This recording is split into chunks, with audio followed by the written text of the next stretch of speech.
All right, well, hello, everybody, and welcome into the broadcast booth. Oh, goodness gracious, sorry about that.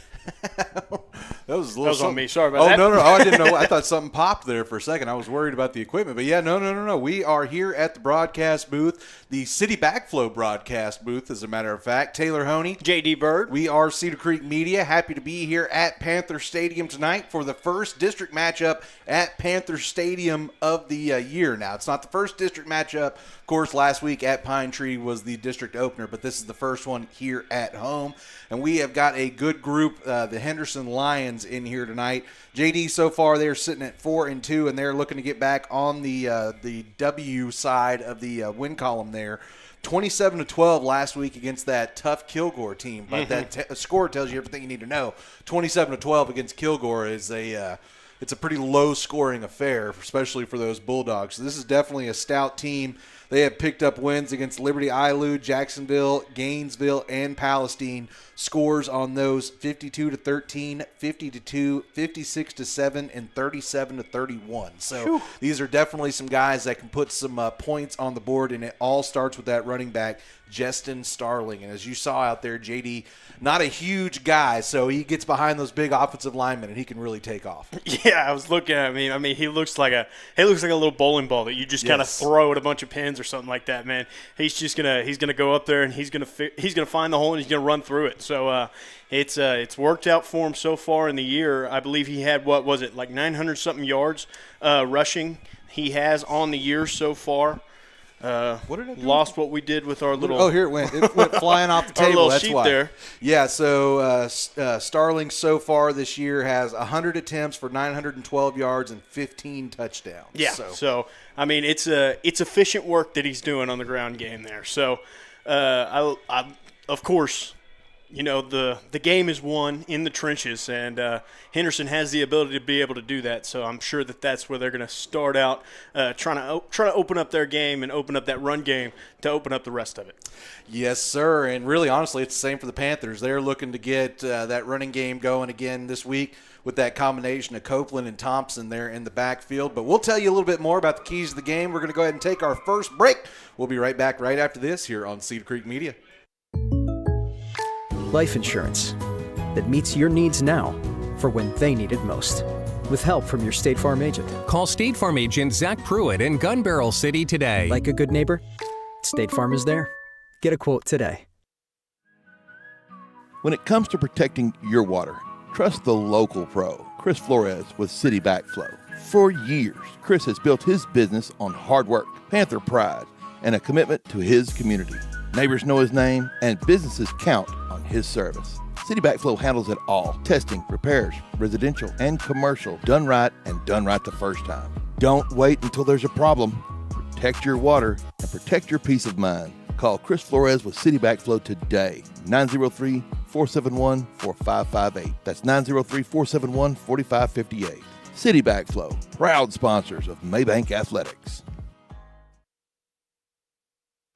Jeff Van Horn and his team at Precision Spray Foam want to help you protect your investments and potentially lower your energy bill with a new layer of insulating spray foam for your home, barndominium, or metal building. Why choose Precision Spray Foam? Because they can help deter moisture, improve comfort and air quality, and provide extra strength to your building for years to come, all while being environmentally friendly and cost-effective. Jeff and his team make installation a breeze and can retrofit for any need. Call Precision Spray Foam today at 903-880-6323. That's 903-880-6323 for your free estimate today. Precision Spray Foam, part of the Van Horn Construction family and proud supporter of Mabank Athletics.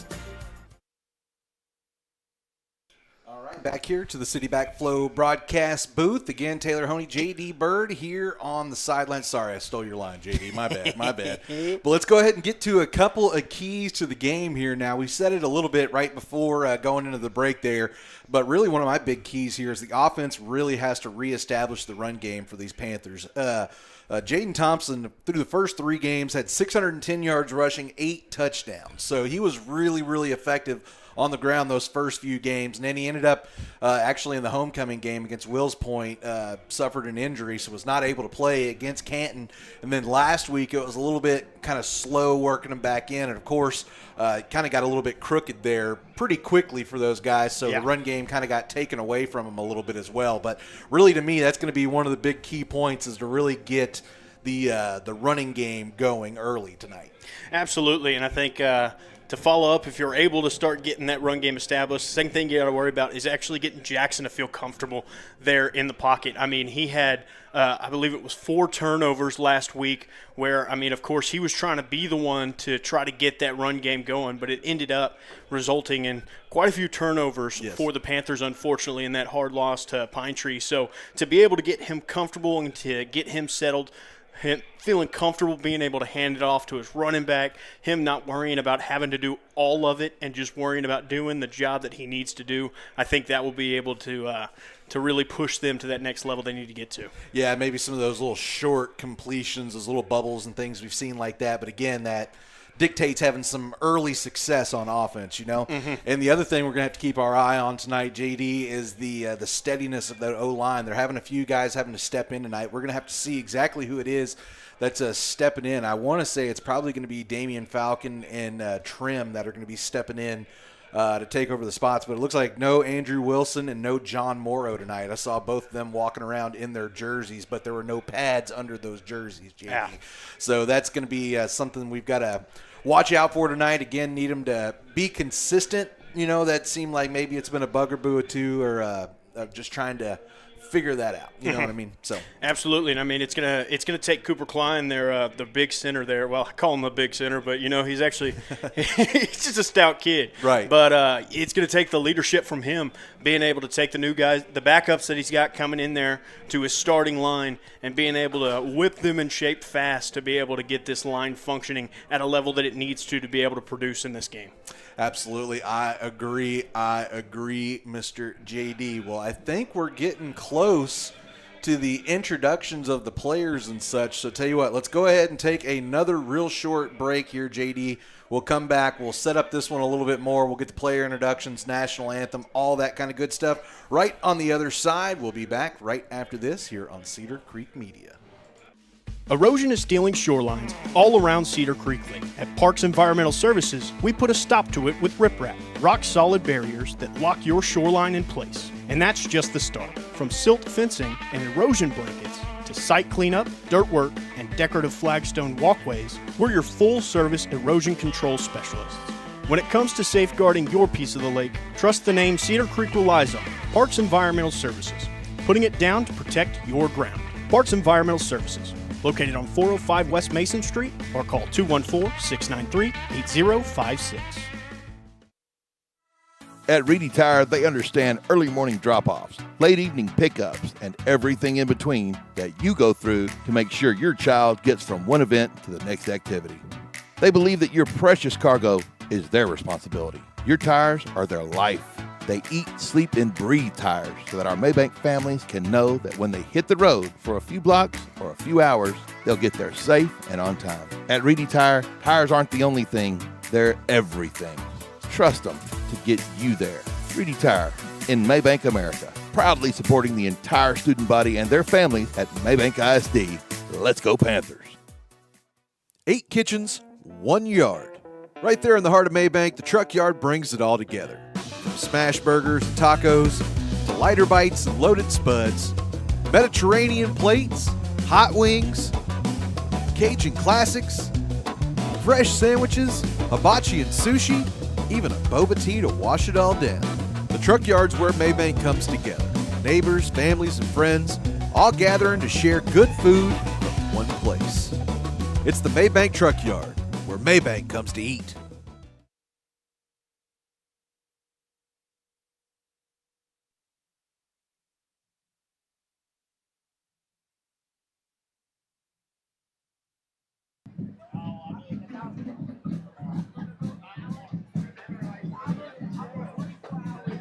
Ladies and gentlemen, this time, if you'll turn your attention to the visitor side, as we will have the Henderson School Song.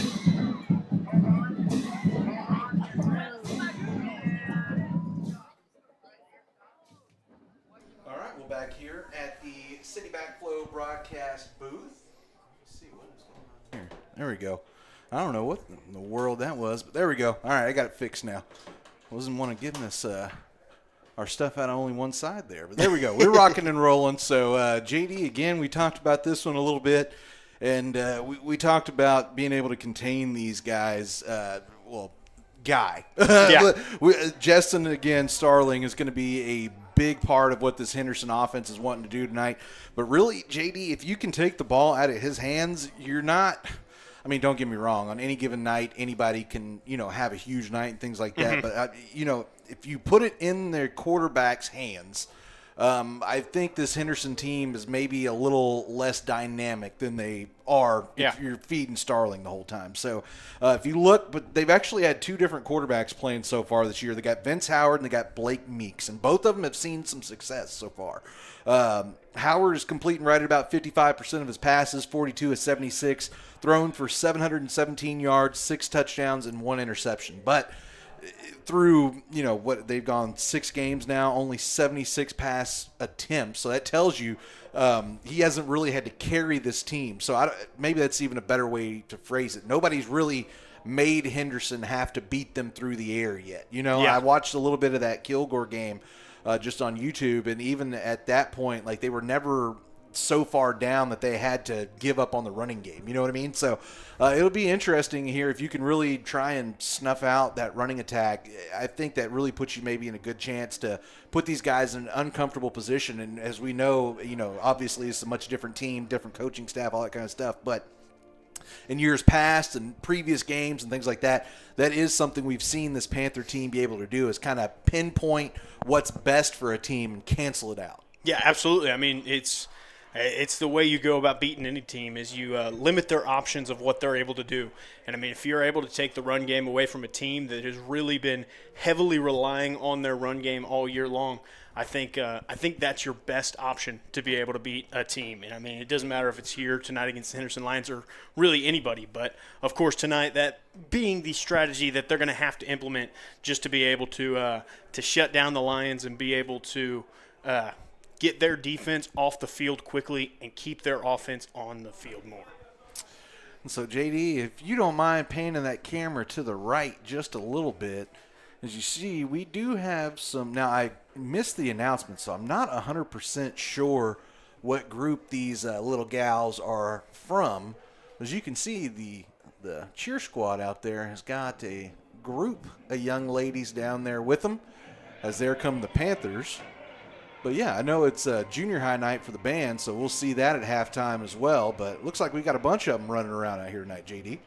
Yeah, you got to get the youngins a little bit of time to have fun on a Friday night too. It's not all just about the high school level. This is about the entire school district as a whole, kind of a deal. So giving the younger grades a little bit of extra attention here on a Friday night. Well, as you see, your Panthers now out onto the field, waiting on the Lions to run through their tunnel. And again, I love everything about being a part of the Mabank Panther football team. It really is. I mean, it's two. You're not old yet, JD, but it's one old guy and one guy that's creeping towards being old. If I can give you a little guff there, but we get to feel connected to this team and all that kind of stuff, and all that to say that I am so proud of everything about this team. But there is one thing that I still feel like we need as a group here of Panther fans, I'm not an alumni, but the Panther alumni, Panther football folks, we need one of these tunnels. That's what we need, JD. We need one of these big blow-up, run-through tunnels. Mm-hmm. Of course, I love our banner and everything like that, but I just kind of, something about the mystique of having a tunnel. I don't know. I like it. I like it a lot. So. Absolutely. I'm with you on it. It's able to bring out a little bit of character. Well, it looks like it's just about time for the national anthem here, JD. So if you wouldn't mind cutting over to that there American flag. I know it's probably going to be difficult to get to because of where it's at and how dark it is. Let me see if maybe I turn off my little lamp if it'll help you here. No, not so much. But anyway, we're going to turn it down to the field for the national anthem. We'll be right back up here to the booth.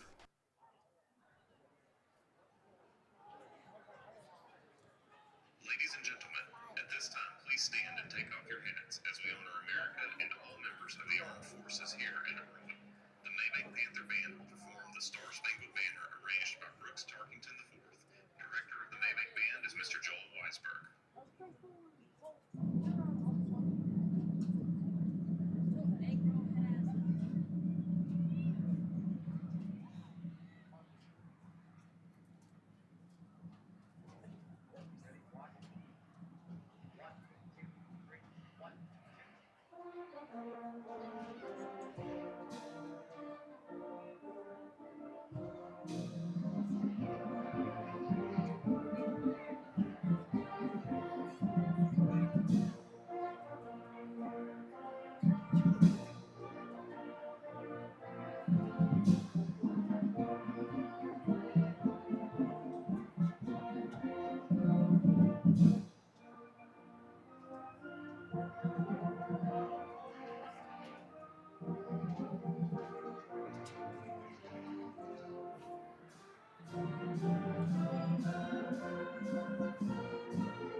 Life insurance that meets your needs now for when they need it most.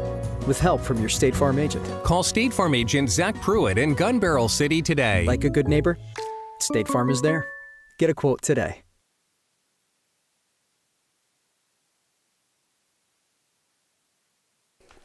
All right, it's just about time for the coin toss now, Mr. JD. We'll see what they got working. Or excuse me, who's going to be going to work first? If I can get the words out there. For some reason, I just don't like the way that is. Looks like captain's headed out there for your Mabank Panther. You're going to be number 2, Wayne Langford. Number 8, Kason Schreier. Number 68, Mr. Cooper Klein. And number 55, Christian Torres. Toro Torres, one of my favorite coloring pages I've made. You know, sometimes I really wish I could be creative and come up with cool things for everybody, but sometimes you just have an idea that inspires you, you know? Right. Sometimes it just kind of hits you. Sometimes all the pieces just seem to fall into place. Well, let's go ahead and whip over here to the scoreboard for tonight. So as you see, your Mabank Panthers sitting at 2-3 so far on the year. JD, if you don't mind keeping an eye on. Oh, actually, it looks like we're gonna see what's going on Already here got now. it. Yeah. So Panthers win the toss and elect to receive, and so they'll be going to work first. So yeah, again, No, the Lions ended up Oh, I'm sorry. I apologize. receiving.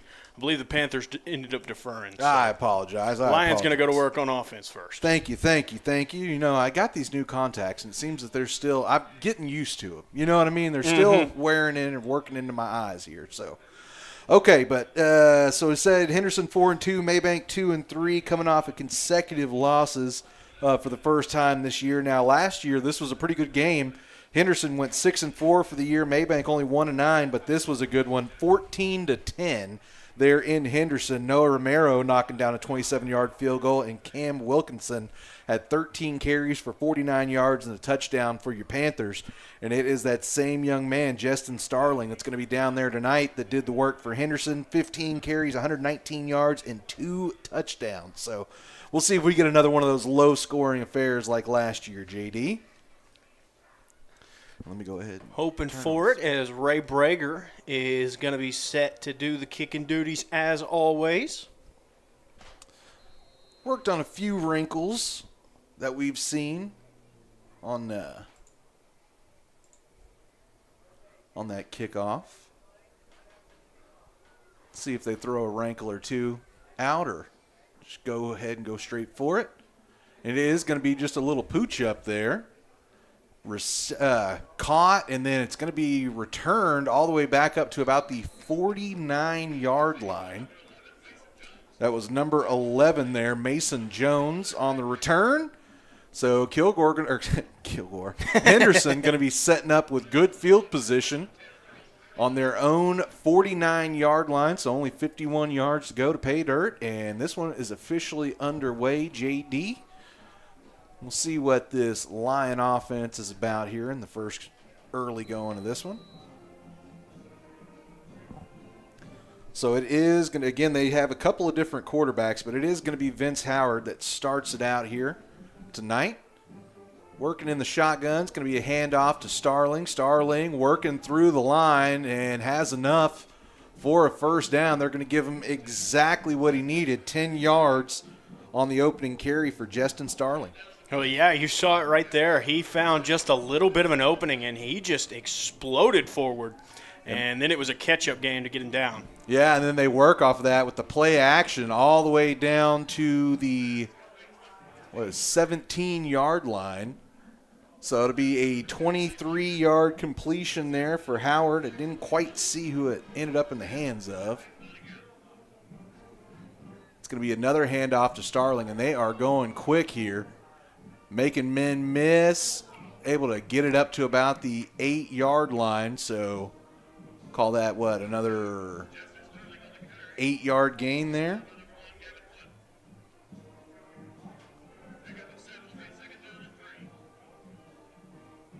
Another handoff to Starling, and boy, these Lions are going quick, and it looks like Starling is going to have his first of the night. 9-yard touchdown run, and it'll be 6 points quickly. Yeah, not the start that Panther defense was looking for sure. I mean, exactly what Henderson was looking to do coming out of the gate and immediately establishing that run.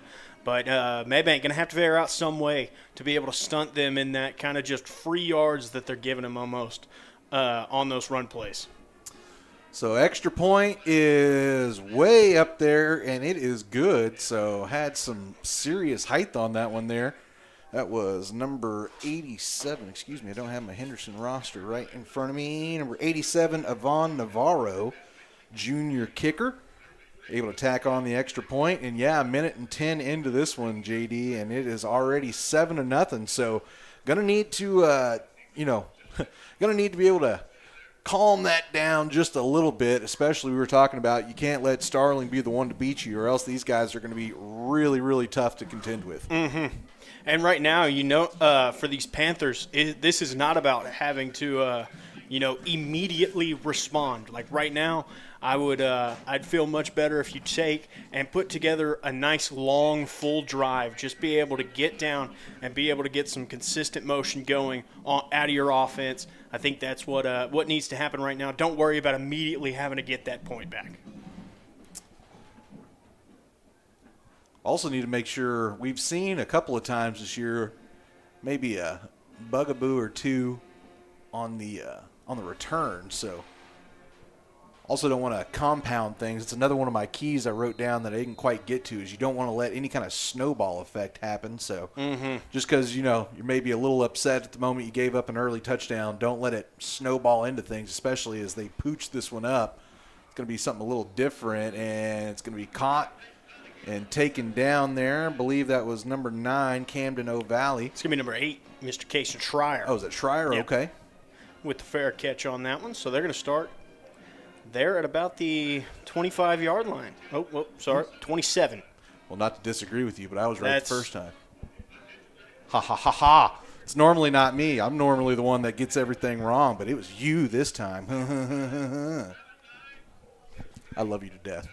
My bad. I saw Casey Schreier be the one to throw it back to the referee after he waved his hand and caught it. So that's what I saw. Either way, we are on offense now. It's going to be a handoff. Ooh. No, excuse me. It wasn't a handoff. It was a keeper. And Copeland going to take some punishment there on the first time he has to run the ball. And it looked like there was about 7 different Lions on top of him in an instant there. Mm-hmm. That was not the play that you wanted to start with right there. You needed some kind of push out of that offensive line, and instead there were 8 Lions in the backfield. So, also of note, it looks like it's actually Christian Sosa Canales out there to start the game at running back, JD, as well. So They're going to hand off to him, tries to find some room on the right side, and it looks like he is going to lose a yard as well.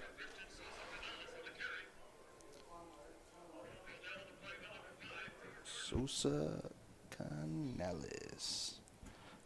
That's the hard part of taking these stats. The first time everybody gets the ball, you got to write down their name on the old stat sheet there. Yeah, and I'm seeing right now you've got Case and Schreier in the slot position over there on the far side of the field, and you've got Gavin Foote as your wideout over here on the close side. So okay, so yeah, we got some bit of a rifles. different look from the receivers too. Yeah, and of course Gavin, pretty stout kid, so maybe just put him out on the outside, using him in a little bit tighter spaces works out for him, as they're actually looking to go that way. But Copeland is going to be sacked way back in the backfield. It's going to be about a 7-yard loss on that one, JD. So 3 consecutive plays, 3 consecutive losses, and it is going to be 4th and a long ways to go. What is that, about 20-ish, somewhere in there? 19, 20, something like that? Somewhere along those lines. So Ray Brager going to be back to punt here.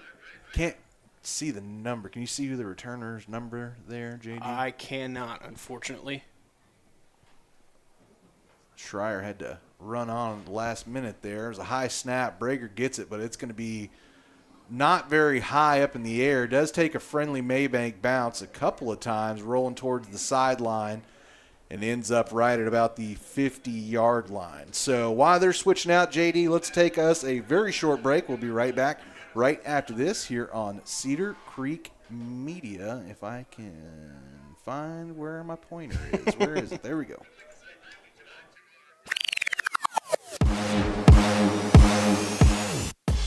Your look matters. And around here, nobody does custom like Creative Genius Enterprises. From school pride to business branding, they make it local, they make it personal, and they make it last. We at Cedar Creek Media are proud to partner with Creative Genius as our official outfitters, and we can't wait for you to join us.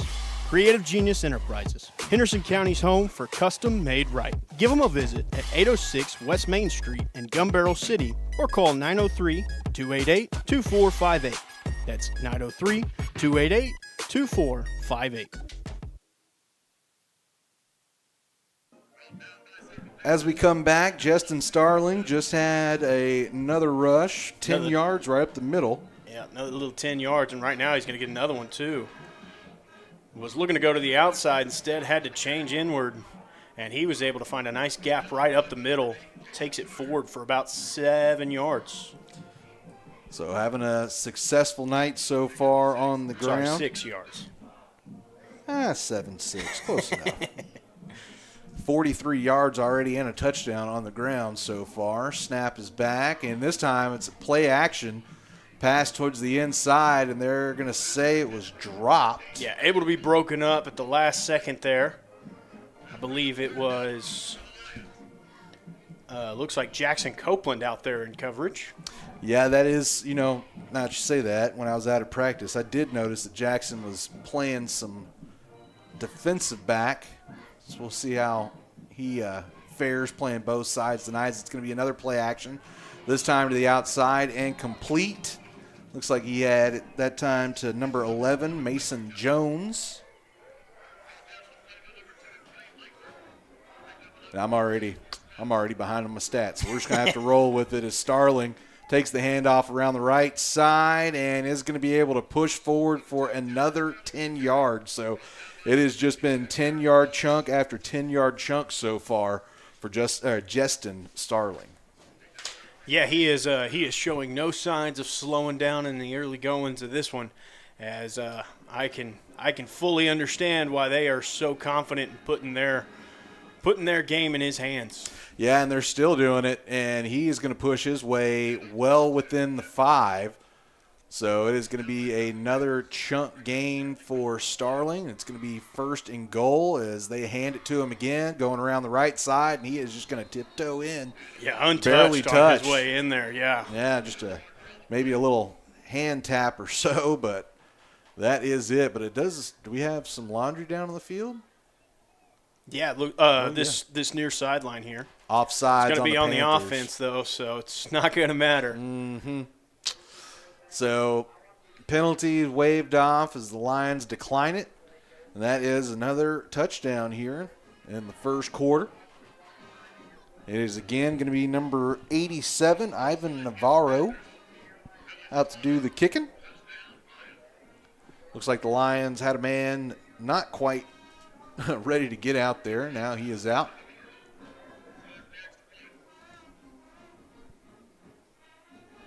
All right, good snap, good hold, and again a rocket off the foot of Navarro. This time it's going to end up going a little bit too far to the left there, so no good on the extra point. Good, thank you. I didn't even see. I just was impressed by the distance and the speed on it. So, but hey, that's a little bit of a break here in the early going for your Panthers, as they are again getting ready to go on offense, and we'll see if they can be a little more productive than that first drive. Yeah, absolutely. I mean, you got to figure out something to be able to move the ball forward, as I believe all three plays that they ran there in that first drive, every single one ended in negative yards. So have to figure out something to be able to get yourself going forward. Also, while I'm thinking about it here, I'm going to pull up the old trusty Dave Campbell's Friday Night Lights app, see who else is playing from around the area, and try and do a better job of keeping folks updated on scores from around the area, because I know folks want to know.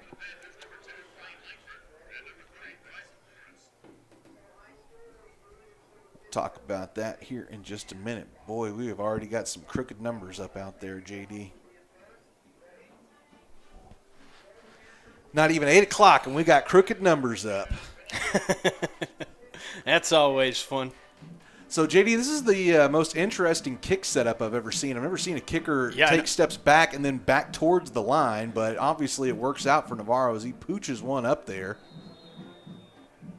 Again, going to be snatched right at about the 32-yard line.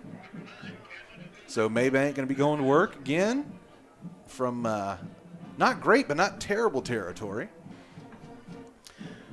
Yeah, absolutely. But I'm with you on that. Like, it almost looks like he's set up to do an onside kick there in the way that he's set up. And then, I mean, he only does a little pooch kick, but still ends up turning his body a lot there whenever he kicks it. So just kind of something I haven't seen before. All right, so 1st and 10 here. Still looking for their Zach Pruitt State Farm first down here. As Copeland going to look to swing it out. Has foot. Good completion. Going to be enough for a first down and get close to midfield there for the Panthers. And it looks like we have got a man down on the Lions squad. It looks like he is not feeling so great. So tell you what, let's go ahead and take a short timeout while they're attending to him. We'll be right back. Cedar Creek Battery and Golf Carts. More than just a shop, they're part of the Cedar Creek Lake community.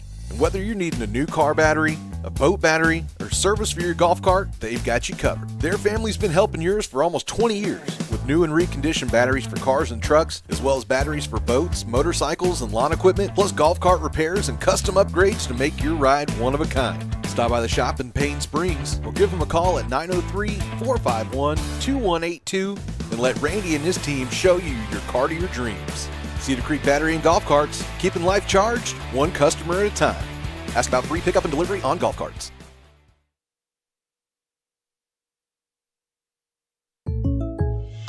Life insurance that meets your needs now for when they need it most.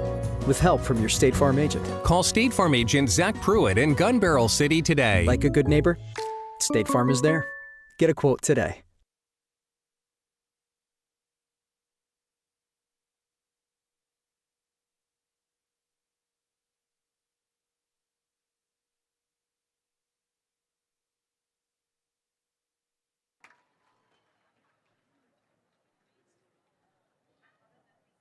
All right, back to the City Backflow Sports Desk here at Panther Stadium. Of course, we appreciate Mr. Chris Flores for being one of our great sponsors.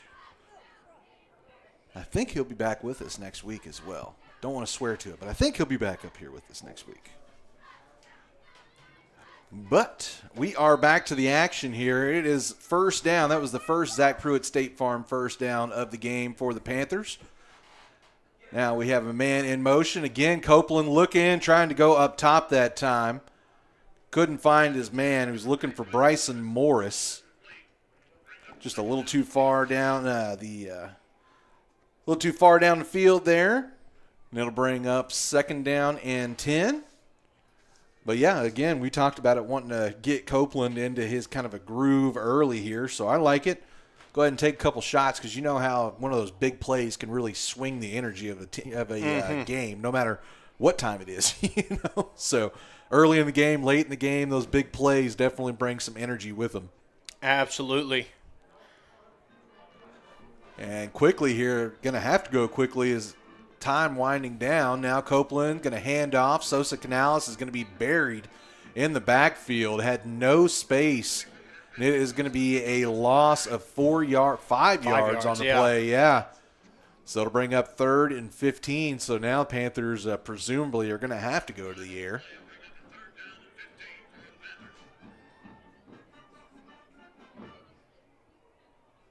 Let's see what they can draw up here.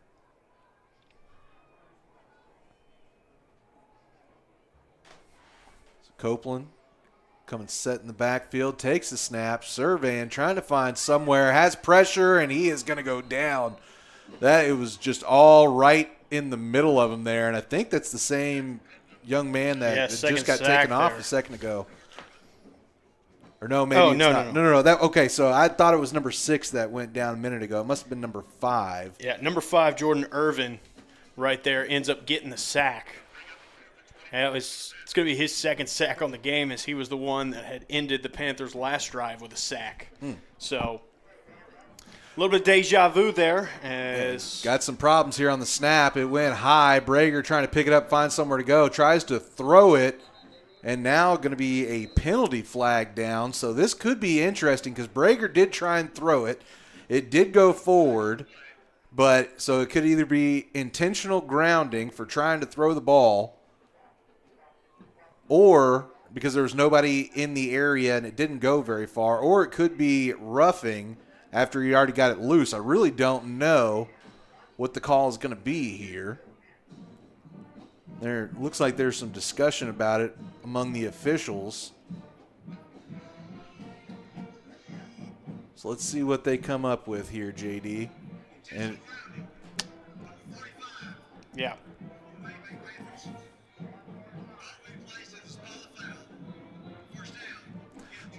So that is going to give Henderson the ball on the doorstep. I mean, the welcome mat isn't any closer than that football is. So they will get it on the 3-yard line, and that is not exactly a ideal formula when you're already down 13-0, and you've got a young man like Justin Starling in that backfield, because I'm pretty sure you know exactly what the plan of attack is right here. Yeah. Turn around, hand it to that young guy up the middle. Yeah, and I don't know if Sterling has had a single run that's been under 10 yards yet. So, this is going to be it's going to be a rough spot for Mabank to kind of hold on here with them knocking on the goal line. But unfortunately, kind of seeing some signs of what happened to him last week against Pine Tree, as those special teams leaving the team there on the doorstep just to run 1 or 2 plays and get in. This time it takes Henderson only one, as exactly what we were saying. Sterling just takes it right up the middle, right into the end zone. So just a 1-play drive touchdown, put up 6 points, go kick it off, and make Mabank's offense come right back on the field. And it's a rough way to start a football game if you want it to be competitive. Yeah, Starling had 15 touchdowns coming into tonight. Already has 3 here in the opening quarter tonight, as the extra point this time is going to be good for Navarro. So, yeah, we made it one of the keys to the game, and so far it has not exactly been what the doctor would order for the Panthers. But got a chance to go and try and do a little bit of remedying here, as they will get their next chance on offense. Again, had that good play on that second drive there, but were not able to capitalize on the momentum of the play. So again, you just got to kind of put one foot after the other. I know it sounds kind of dumb, you know what I mean? But that really is just what it is in these games. We've, again, already seen these guys come back from, double-point deficit at halftime. So you can't say these guys don't have the talent or the ability to do it. But it's all about building that house from the foundation up, right, JD? Absolutely. It's like you were saying, one foot in front of the other, one play following the other. And right now they can't worry about going and getting 20 points all at once. There's no play in football that makes that possible. So what they got to do is figure out what it's going to take to be able to put long drives together that end in some kind of points for them. All right, well, it looks like they're going to try a different strategy this time, JD. Navarro setting up in more of a traditional kicking stance, and they are going to boom it back deep. Morris going to receive it, and actually Fair caught it. So they will be starting out at the 25-yard line. All right, well, let's go ahead. I promised it. Let's go ahead and get to some of those other games here real quick, some of the other scores from around the area. Canton Eagles leading the Kemp Yellow Jackets 21-0. That one just beginning the second quarter. Kearns Bobcats up on the Crossroads Bobcats 32-0. That one is at halftime. Cayuga on top of Price Carlisle 7-6. Deep into the second quarter on that one. Got a good game there between Westwood, and Crockett 21-14. That is a big rivalry game. If you know, you know. And then you've got the Lindale Eagles and Palestine Wildcats at 14-7 halfway through the first quarter. We'll get some more after this. Copeland with it. That was a quarterback keeper all the way trying to go to the left side and is going to lose a couple of yards there, JD. Yeah, it's kind of been the story of their run game so far.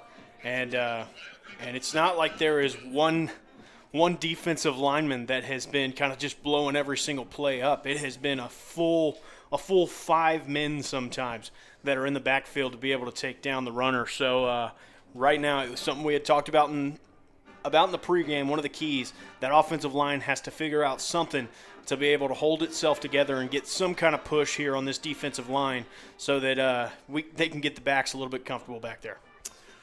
Well, Copeland is going to he is sprinting around the right again. That was a straight quarterback keeper. Is going to be met right at about the line of scrimmage and able to fight and get back to the original line of scrimmage. So falls forward for a couple, and it will set up another 3rd and long here. Panthers looking for their second Zach Pruitt State Farm first down of the night. Only one so far coming off the arm of Jackson Copeland, completing to Gavin Foote. And again, Mabank switching some things around here on offense so far tonight.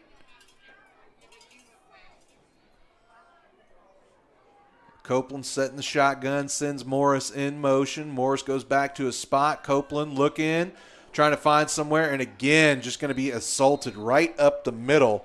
Nowhere for Jackson to go, and it is going to be another big loss, and it is going to be another punt coming up here for your Panthers. Let's see if they can settle things down a little bit on that snap. You know, we saw it be a bugaboo in that first game, but since then, Joey Morrison, your deep snapper, has really been really consistent deep snapping. It's the first bad one we'd seen in a while, and he got it cleared up this time again, and that is a pretty decent punt by Brager, way up in the air and caught right before midfield there by number 14, Lamarian Coleman. So Henderson again going to be setting up to start off their drive in the Mabank portion of the field. And they are going to be searching for consecutive touchdown number 4 here, JD. Have picked up touchdowns on all 3 of their first drives, all 3 of them coming at the hands of their star running back, Justin Starling. He's even got star built right into his own last name. But it looks like it's actually going to be a different group. Now, it was the freshman there, number 9. I apologize, I have him wrote down here. He's not on their official roster. Blake Meeks. And this time Meeks is going to swing it out, and there is nobody there. And that is going to be a 49-yard touchdown pass there Looked like that went to number three 7, there. number 3. I believe number 3 there, yeah. See if I can get a better look at it. Yeah, I sure number can. 3. Okay, good there, call. Number Amari 3. Murphy. Amari Murphy, the receiver, taking it to the house. So another touchdown up on the board for the Lions. And the hole getting just a little bit deeper here for the Panthers. Navarro again bangs this one up and through the uprights. And it is a 27-0 advantage here for your Panthers. Or excuse me, not for the Panthers. For the Lions here in the early going. But, hey, if you're worried about the same thing happening over and over again, at least that time it wasn't a Justin Starlin touchdown. That's right. So, got to look for those Couldn't have half-full happened. He moments. wasn't even in the game, so. But again, it looks like they've split some time there between their quarterbacks, and that one, again, was the young freshman, Blake Meeks. So what a big deal for him getting to come in, get a little PT on the varsity level, because Vince Howard, their starter, is a senior this year. So, this is a very, very tough district. So anytime you can throw a young guy in there and get a little extra seasoning in the early going, it's probably a net positive for your squad. Absolutely. And, it's 27 points on the board for Henderson right now, none for Mabank. But we're still in the first quarter with 2:36 left to go, as it's just been Henderson running these 1-2 plays. I think their longest drive might have been 5 plays that they had to be able to get to the end zone. So the Mabank defense has to figure out some way to get this to keep this Henderson offense on the field, if not get them out before they're in the end zone, kind of a deal, because it's just going to make this game feel a lot longer for you if you're not able to get any kind of time wound off that clock before you're letting the other team score. Ball bounces back into the end zone for a touchback, so it'll be brought up to the 25-yard line. And am I crazy or? Yeah, something I didn't notice until the very last moment there, but it was actually Wayne Langford back instead of Gavin Foote deep. So we've seen Bryson Morris and Gavin Foote back deep pretty much the whole year, but that time it was Wayne Langford back there. So I don't know if that's factored the decision for Henderson, why they've decided to start kicking it deep, or they're just feeling good about that defense, which can't blame them for either one. You're right. So Copeland takes a snap, hands off to Sosa Canales. Christian not going to get anywhere. Matter of fact, it's going to be a loss of a yard. Stop me when you heard that before. Seems like that's kind of what it's been so far tonight. I believe there's only been 2 plays that has been run by Mabank that have been in the positive variety. One of them being that pass to Gavin, and the other one being a 2-yard pickup by Mr. Copeland. So it's been a bit of a struggle bus here in the first quarter. So just trying to work out the final few kinks to be able to get something going positive here. Yes, sir. And they are taking a little extra time here to think things through, and they are going to take a timeout. So they let the clock wind down all the way to 1:50 and take a timeout. And tell you what, while they take a timeout, let's go ahead and take one with them. We'll be right back right after this here on Cedar Creek Media. At Reedy Tire, they understand early morning drop-offs, late evening pickups, and everything in between that you go through to make sure your child gets from one event to the next activity. They believe that your precious cargo is their responsibility. Your tires are their life. They eat, sleep, and breathe tires so that our Mabank families can know that when they hit the road for a few blocks or a few hours, they'll get there safe and on time. At Reedy Tire, tires aren't the only thing, they're everything. Trust them to get you there. Reedy Tire in Mabank, America. Proudly supporting the entire student body and their families at Mabank ISD. Let's go Panthers.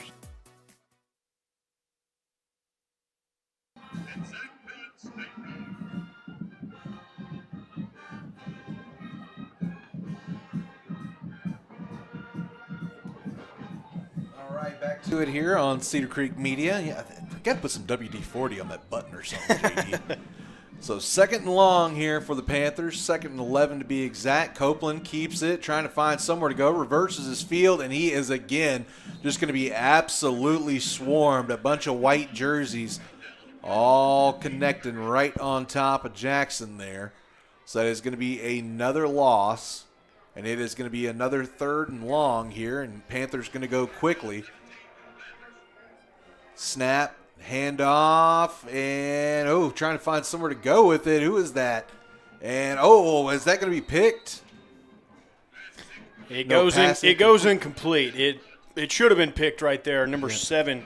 Let's see, who is that? Corey Harper, not able to hold on to the interception, but got away with one there was Mabank, as underthrew it there, looking for foot down the sideline. So. Yeah, and it was Kason Schreier Yeah. that had. I wasn't exactly sure, but I mean that kind of maybe tells you why he was in that slot position this week, trying to find some kind of new wrinkles. Of course, the backup quarterback as well for your Panthers, so makes a little sense. It does bring on Ray Brager, though, to punt it back away to the Lions. And this one not going to be as friendly as some of his other punts were. Only going to make it out to about the 45 there. So yeah, it looks like that's exactly where they're going to mark it, JD, is at that 45-yard line. So like you said, Henderson, again, going to be starting with rather favorable field position. Yeah. Not something you need to necessarily give these guys. Absolutely not, as they have already shown that they are able to put plays back-to-back, and they've also showed that they can get it all done in one. As the last time they were out, of course, that 49-yard passing touchdown there to, I believe it was number 3. Yeah, Mr. Amari Murphy. So going to have to figure out a way to hold these guys here and try to get this last minute 14 out of this first quarter.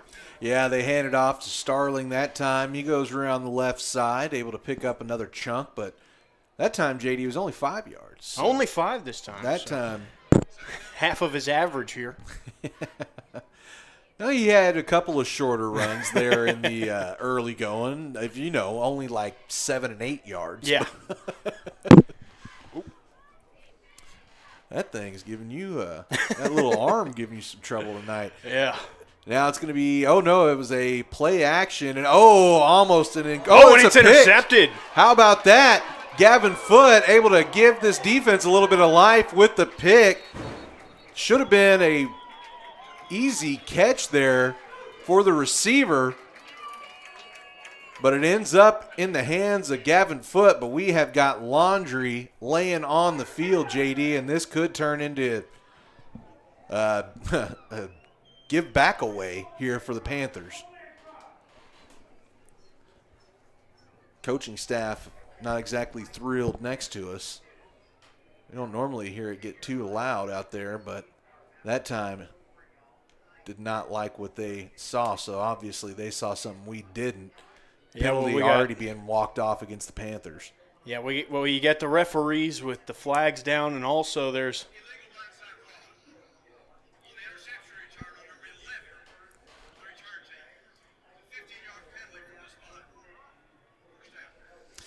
So that time it goes against Tristan Jones. They say it was an illegal blindside block, so that must have been what the coaching staff saw down there. Again, I didn't see it, but I was paying attention to Foote. So big play, but doesn't quite work out that way. So it will be another first down there.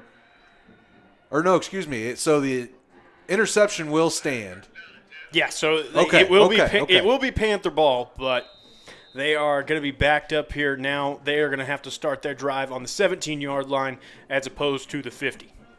So ends up going down as, I guess you could say, a 33-yard penalty there. But it does give the Panthers the ball, so let's see what they can do working off of the turnover here as they send a man in motion. Copeland trying to find somewhere, throws down the middle, and it's going to be a little too far ahead of Bryson Morris. Morris had a step on the corner there, but just not quite able to get in sync there with Copeland, so it'll bring up 2nd and 10. Just a few seconds remaining here. Matter of fact, I need to correct my clock. Down to 17 seconds remaining here in this first quarter. Oh, what did I do wrong? Oh, there we go. All right, back to the line here. Copeland awaits the snap. Takes it. Hands it. No, it was a fake handoff, and he's going to be immediately buried there. Again, this defensive line for Henderson has just been having their way so far tonight, and that looks like that is the way the quarter is going to end. So, not exactly an ideal start here for your Panthers. They'll start chipping away right after this here on Cedar Creek Media. Life insurance that meets your needs now for when they need it most. With help from your State Farm agent. Call State Farm agent Zach Pruitt in Gun Barrel City today. Like a good neighbor, State Farm is there. Get a quote today.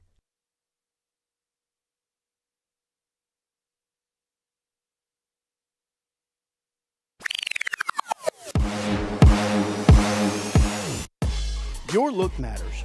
And around here, nobody does custom like Creative Genius Enterprises. From school pride to business branding, they make it local, they make it personal, and they make it last. We at Cedar Creek Media are proud to partner with Creative Genius as our official outfitters, and we can't wait for you to join us. Creative Genius Enterprises, Henderson County's home for custom made right. Give them a visit at 806 West Main Street in Gun Barrel City or call 903-288-2458. That's 903-288-2458.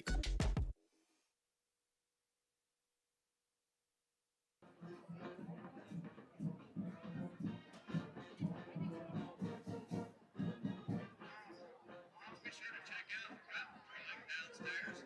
$10 tickets for a chance to win full level standard. Yeah, I got to get some WD-40 for that button. That's like the fifth time it's already happened to me tonight. So, hey, folks, we're back. Taylor. And JD. There we go. Sorry, yeah, I guess I normally say Didn't my get last the last name Sorry, in there. my I was bad. a little caught off guard. My bad.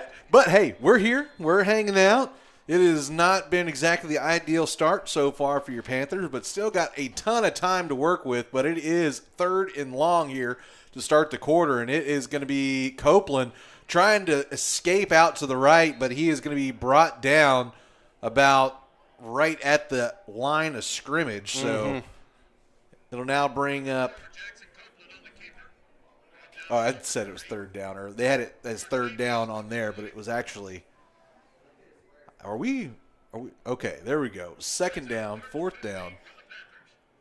Okay, so I was right. So it was 3rd down. Yeah, that was 3rd down. I was with you. I was pretty sure it was 3rd down. Should be 4th here, but Yeah, we're flipping around a bit on the scoreboard and the whatever. What is that even called down there?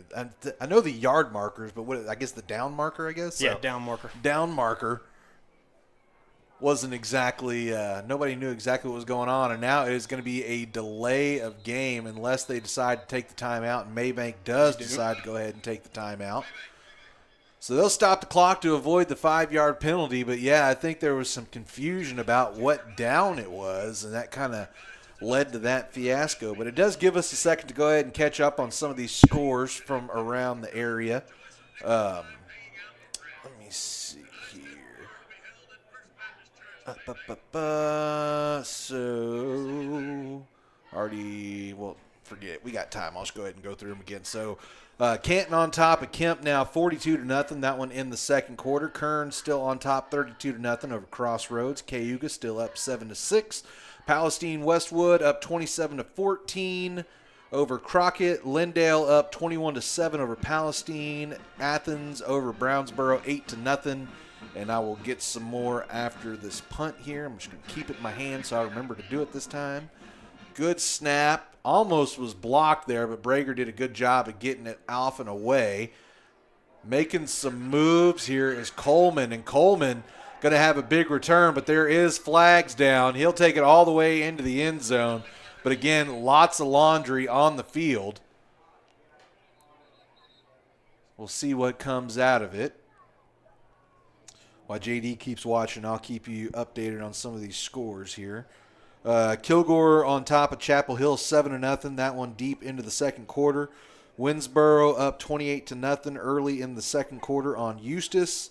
Malakoff up 14-0 midway through the second quarter over Mineola, and in the second quarter, Fruitvale on top of Trinidad 33-29. So you got one of those high-scoring six-man games going on down there in Fruitvale between, I want to say Fruitvale. I don't know why. I want to say they're the Bats. I don't think they're the Bats, but something like that. Them and the Trojans down there fighting.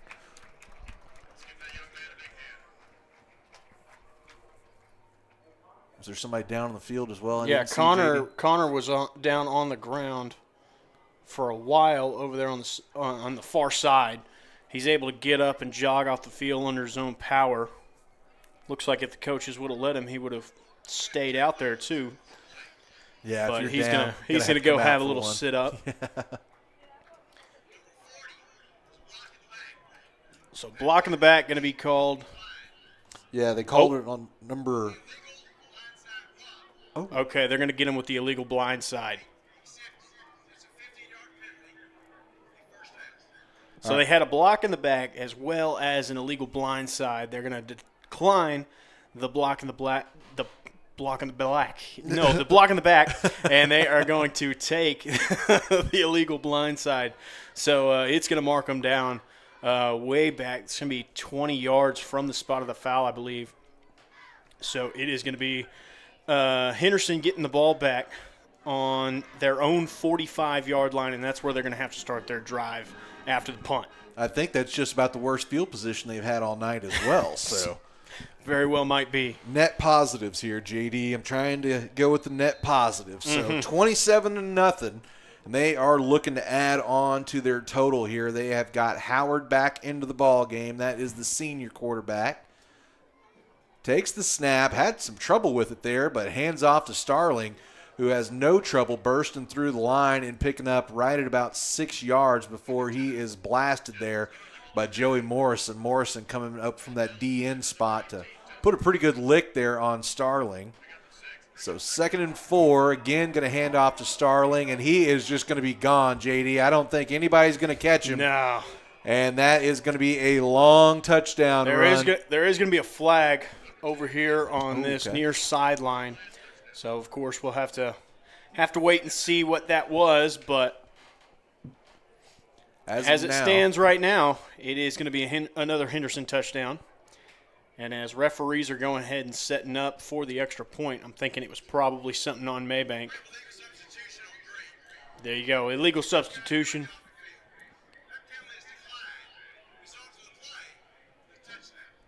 So legal substitution called against the Panthers.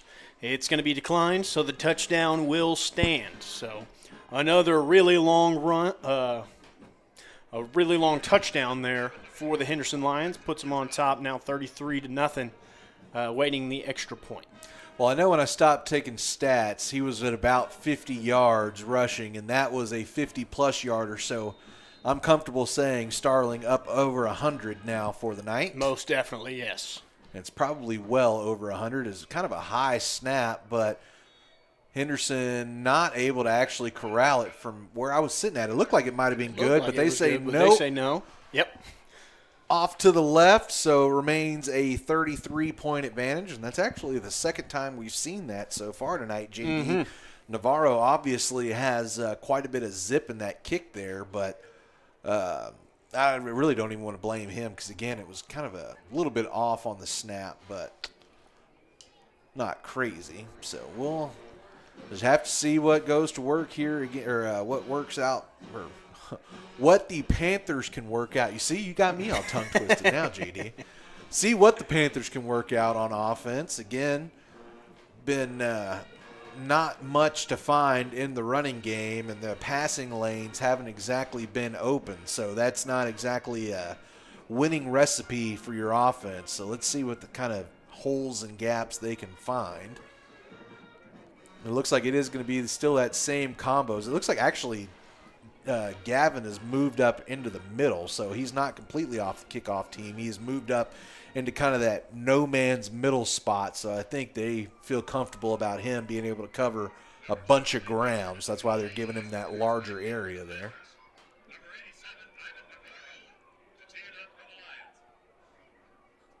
So it looks like Navarro going to be staying with this deep kickoff style.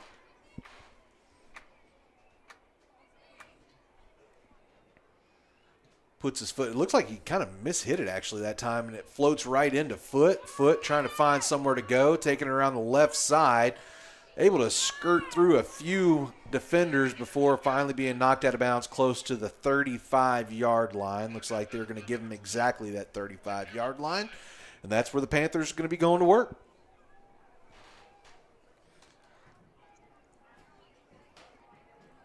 Let's see who's out there for the Panthers this time. Looks like it's going to be just about the same cast and crew there.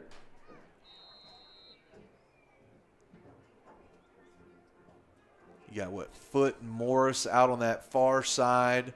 Schreier and Langford here on this near side. Sosa Canales still in the backfield with Copeland. Schreier went in motion. Copeland looking, going to dump it over to Langford. Was trying to get a little screen there, just a little comeback screen. But too much traffic. Couple of hands in the way, and it is incomplete. Yeah, read really well there by the Henderson defense. They were ready for it on that one. That they were, Mr. JD. That they were.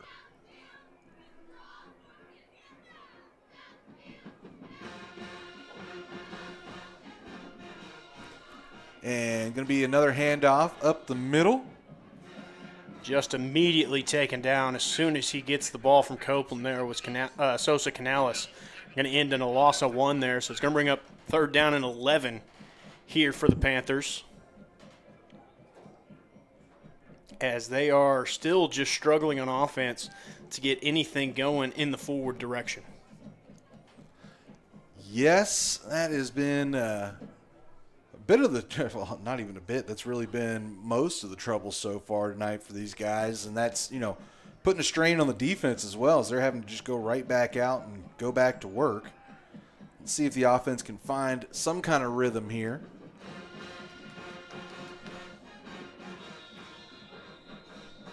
Before it happens, it's going to be a delay of game called on the Panthers, as there is no snap going to get off before the play clock going to expire. So make it 5 more yards that they're going to have to tack on. So 3rd and 16 here. So play choice might have just changed up a little bit.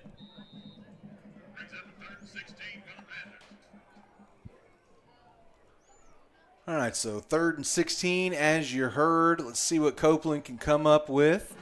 Takes the snap, going to just throw one up on the right side. Oh, Foot had a chance at it, tried to get up and over the defender. Just not quite able to haul it in, so it'll be another 4th and long here for the Panthers. 4th and 16 to be exact, and Mr. Ray Brager, who has been busy in this first half, going to be out to punt it again.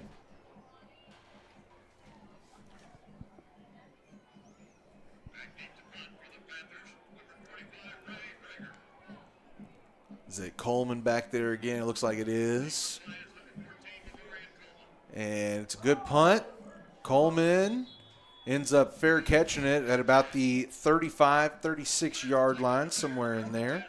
I think Mabank might have got a little bit lucky that he fair caught it there, as he had plenty of room to be able to take off with it, but he decides to just take the fair catch and leave it there. Of course, the offense hasn't shown any signs of real struggle here, so it's not like he's thinking that he's got to give the offense any kind of short field position.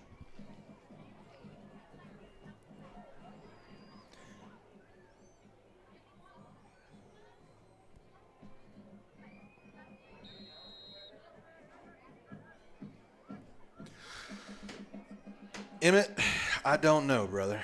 I don't know.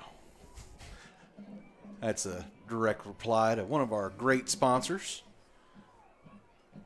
Mr. Emmett, Miss Christina over there at Creative Genius is now going to take a big shot and complete it. There is Henderson. And that is going to be another long touchdown pass. That one over 60 yards. Vince Howard finding his man. I believe that was, is that number 14 down there, I think. I want to say think that's so, Coleman.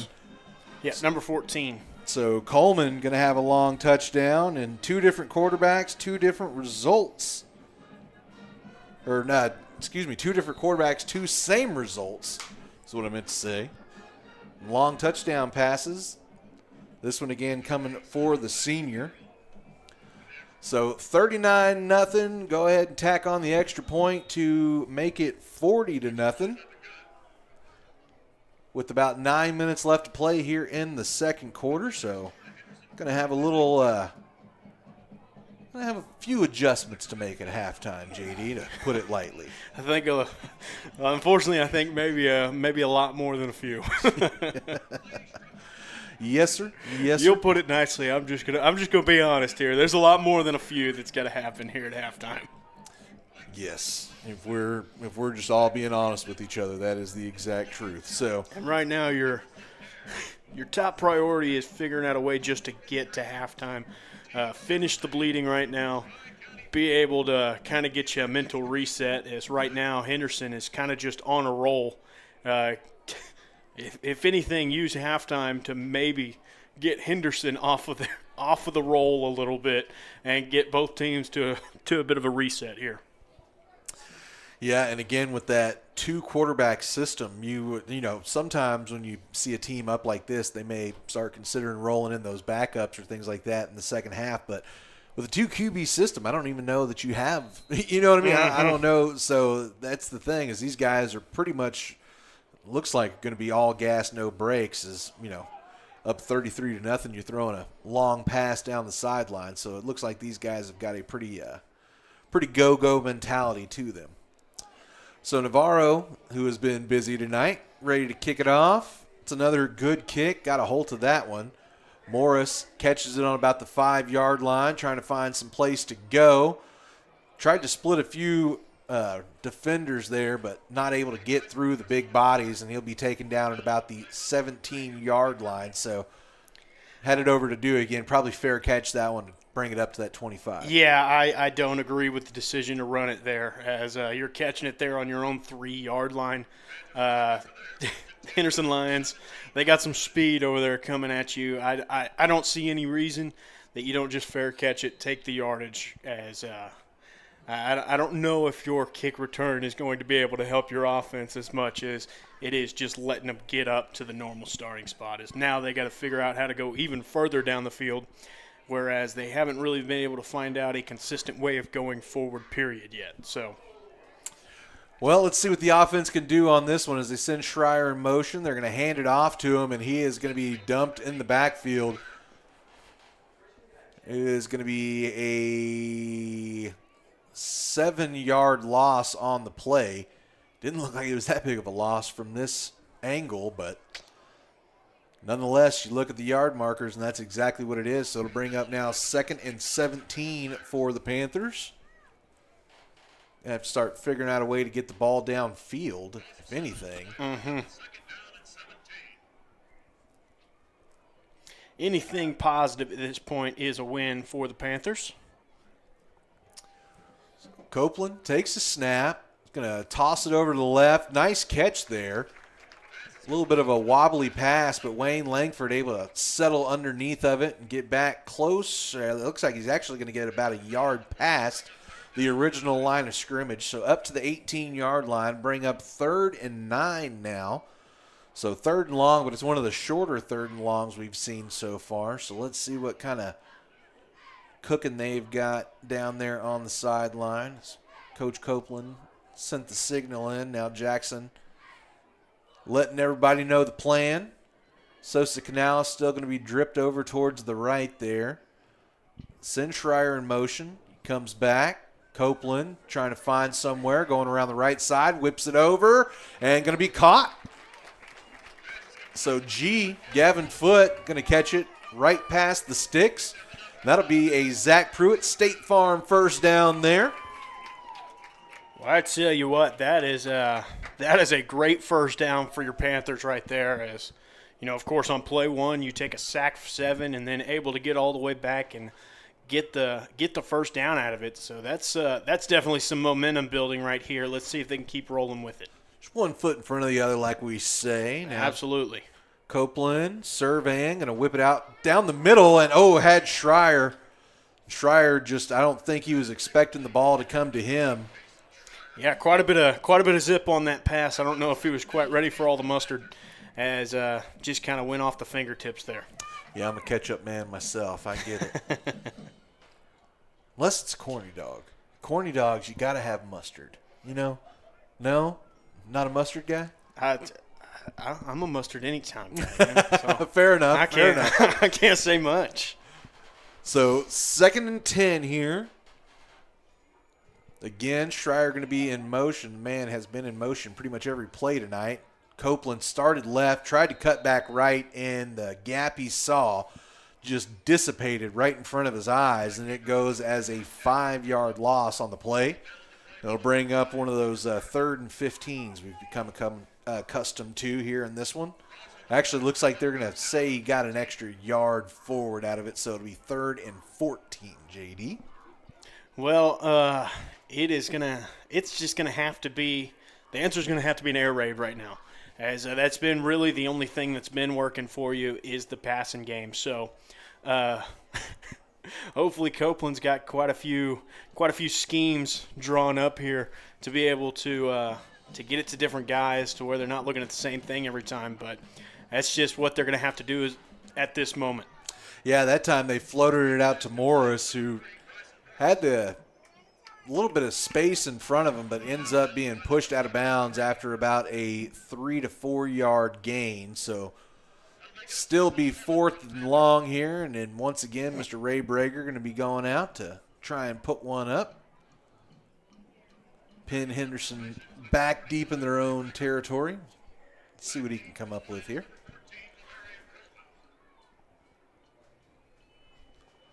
It's a good snap. It's a pretty good one here. It's a wobbly kick for Brager. Bounces way up in the air. And, Langford going to go ahead and grab it off the bounce. Would have liked to see him maybe give that one a chance to roll around a bit more. But either way, it's the way it goes. So be at the 42-yard line here for the Lions.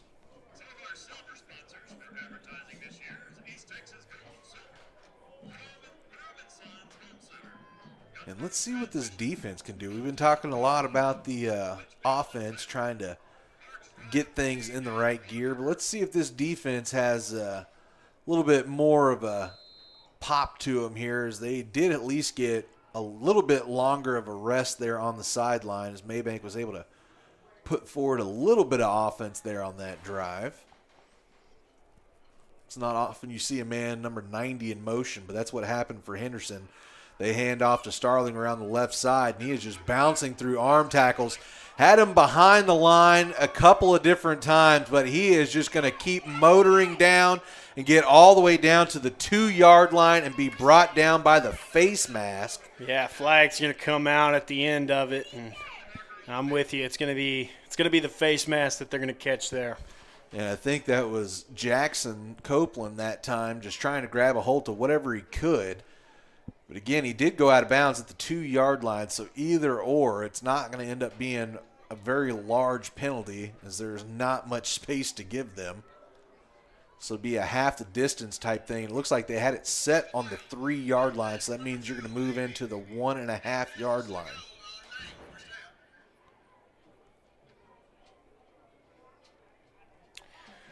Yep, half the distance there on the face mask, so Henderson now going to be down all the way to the 1-yard line on 1st and goal. We've seen this a couple of times tonight. Last time it was one play and done.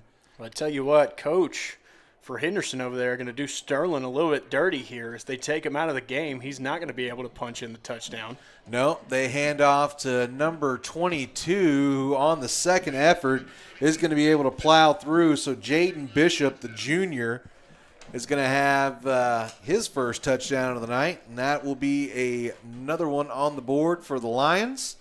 Now enjoying a 46-0 lead here in the second quarter.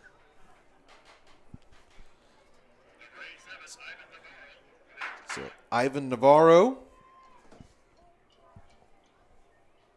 was a high snap, but do a pretty good job of getting it down, and that time he knocks it on through. So 47-0. We're going to go ahead and take another short break. We'll come back right after this here on Cedar Creek Media. When it comes to protecting your water, trust the local pro, Chris Flores with City Backflow. For years, Chris has built his business on hard work, Panther pride, and a commitment to his community. Neighbors know his name, and businesses count on his service. City Backflow handles it all. Testing, repairs, residential and commercial, done right and done right the first time. Don't wait until there's a problem. Protect your water and protect your peace of mind. Call Chris Flores with City Backflow today, 903-471-4558. That's 903-471-4558.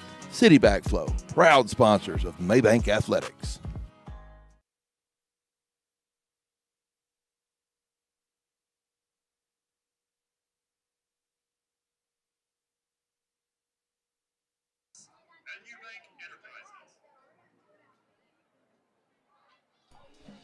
All right, back here at the City Backflow Sports Desk. There we go. Again, WD-40 is in this board's future. At the City Backflow Sports Desk, Cedar Creek Media hanging out here. It has not been an ideal night so far for the guys down there in green. But we do have a nice full crowd on hand. Got some good halftime entertainment coming up here. As always, we got the Panther Band, the Pride of Panther Land, going to be out there performing. But they also have some junior high kids with them tonight. And then we'll also be talking with Coach Sutton, of course, the golf coach and girls basketball coach here at Mabank. So we'll be getting a chance to speak with him, kind of talk about some things going on as that kick is finally going to be recovered, but kind of bounced around in a precarious way before Cannon Hyde able to fall on top of it. So Mabank going to be going to work here. What was that, on the 20, JD? Yep, so right at about the 20-yard line. Also, catch you up on some more of the scores from around the area at halftime. Be looking for that.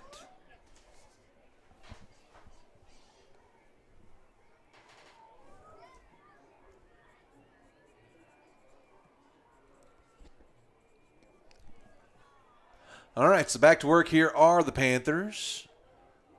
Sosa Canales going to be flanking Copeland to his right. Receiver setup going to be the same. Low snap, but he handles it. Now going to air one out towards the sideline. Langford trying to run underneath of it. But pass is going to be just a little overshot there. But if we're being honest, Langford was covered pretty well as well. That was number 3, Amari Murphy. Pretty much stuck to Wayne like glue there. So to bring up 2nd and 10.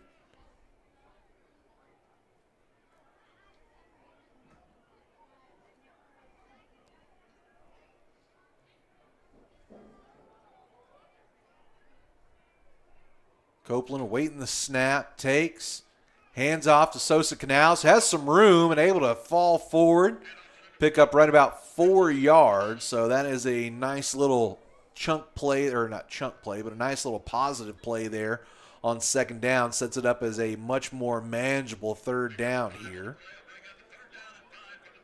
So 3rd and, yeah, it is going to be 5. So it was a 5-yard pickup. Sometimes from these angles, it's a little hard to tell, you know?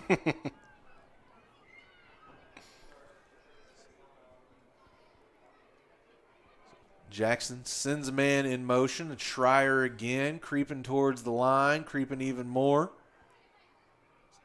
And Copeland going to keep, try and find some way around the right side. And, has to go out of bounds right before the sticks. I think he's going to end up being about, no, I guess he crossed a lot further back than I thought. It looked like it was only about 2 yards short, but they're going to say 3 yards short. And it looks like the Panthers are going to leave the offense out here.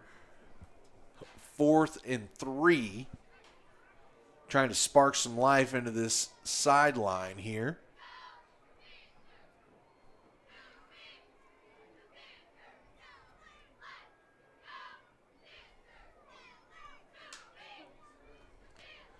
Looks like they maybe changing the play here, JD. Taking a little time to get it figured out. And they are going to take what I believe is their final timeout. It is. That is their final timeout. So tell you what, while they take one, let's take one with them. We'll be right back right after this. 8 kitchens, 1 yard. Right there in the heart of Mabank, the truck yard brings it all together. From smash burgers and tacos to lighter bites and loaded spuds, Mediterranean plates, hot wings, Cajun classics, fresh sandwiches, hibachi and sushi, even a boba tea to wash it all down. The truck yard's where Mabank comes together. Neighbors, families, and friends all gathering to share good food from one place. It's the Mabank Truck Yard, where Mabank comes to eat.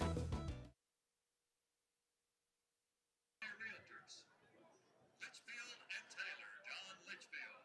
Mabank EDC. Magnolia Dental. McAfee Insurance. Lucas and Lindsay Minier. Mosley Insurance. And Nicholson Air LLC.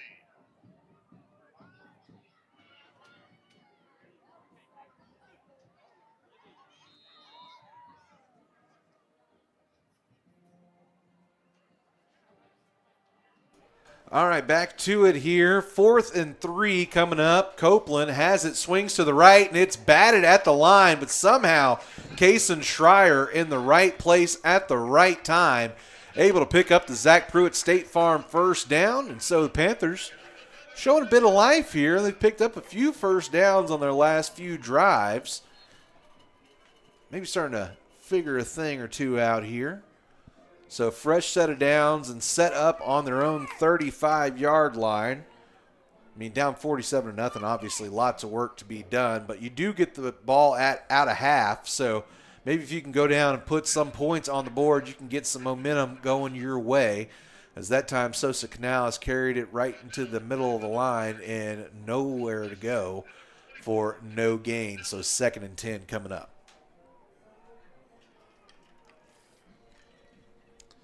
But yeah, sometimes those halftime swings can be important. And again, you're needing to close down a gap like this. Any of those opportunities to put points on the board consecutively without your opponent touching the ball is massive. So Copeland hands off to Sosa Canales, and he is going to be buried 5 yards behind the line. 1, 2, 3, 4, 5 different Lions back there. So literally the entire D-line in the grill of Christian Sosa Canales before he can do anything. They actually scoot him up a bit, so they say it's a loss of 3 on the play. I think they might have been a little bit generous on that one. I think you might be right. Nonetheless, we'll take it, though, as it's still going to be a really long 3rd down coming up here for the Panthers. Yes, sir. 3rd and 13. Let's see what they break out of the jar of tricks here. Copeland trying to find somewhere to the right, throws one back across his body, and it is going to be picked, and nobody is going to catch him. That is a pick 6 there. Number 7 for Henderson. Corey Harper takes it all the way to the house. So it is a 50-burger in the first half for the Lions, 53-0 now. And it's going to be Navarro on to attempt the extra point and stretch this one out by another point. Yeah, so I mean, just when you think that maybe Mabank's starting to get a little bit of momentum here, a pick 6, that's one of those demoralizing things that makes you completely reset your momentum. Another kick that is an absolute rocket, and it is another good one. So 54-0 now, the advantage. We're again going to go ahead and take another short break, and we'll be right back right after this. Erosion is stealing shorelines all around Cedar Creek Lake. At Parks Environmental Services, we put a stop to it with riprap, rock-solid barriers that lock your shoreline in place. And that's just the start. From silt fencing and erosion blankets to site cleanup, dirt work, and decorative flagstone walkways, we're your full-service erosion control specialists. When it comes to safeguarding your piece of the lake, trust the name Cedar Creek relies on, Parks Environmental Services. putting it down to protect your ground. Bart's Environmental Services, located on 405 West Mason Street, or call 214-693-8056.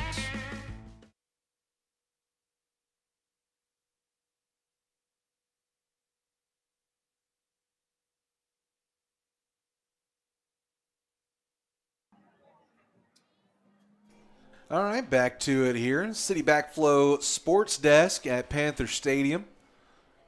Big shout out to Mr. Chris Flores for being one of the great sponsors, bringing you Panther football for free all year on the Mabank Athletics YouTube channel, the Cedar Creek Media Twitch, and the Cedar Creek Media Facebook page. So another cool thing we've got this year, along with the coloring pages and all that stuff, is the ability to watch from really any different platform you want. There's going to be another pooch kick there.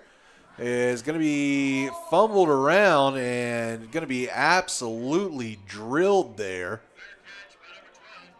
So Cannon Hyde trying to fair catch it, and he is absolutely blown up there by Amari Murphy.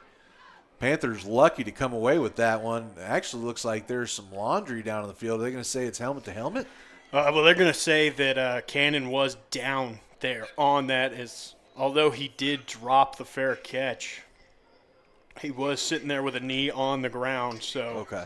The good catch there. I didn't see that. So good catch by you, Mr. JD, as usual. Yes, a little personal foul there. Going to add an extra 15 yards from there where Cannon was able to get it down. So Panthers going to start on their own 40-yard line this time. So one of the shorter fields that they've had to deal with so far tonight. That was my finger. I know you heard something pop. That was my finger there, JD. Sorry, what's going on over there? Uh-huh. I know. Ever since that incident last year where I got bit, that hand has just not quite been exactly the way it was. Never been the same. Well, 1st and 10 here. This time it's going to be Langford in motion. It is going to be a jet sweep, and he had nowhere to go. Forced out of bounds after a 2-yard loss. So it'll be 2nd and 12 for the Panthers.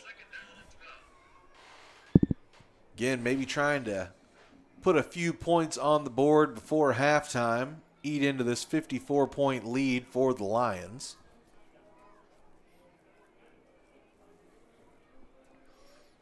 Well, I think they're just going to end up taking the 2-minute warning here as, well, I don't think that they wanted to, but a little slow getting everything down, so ends up going to it.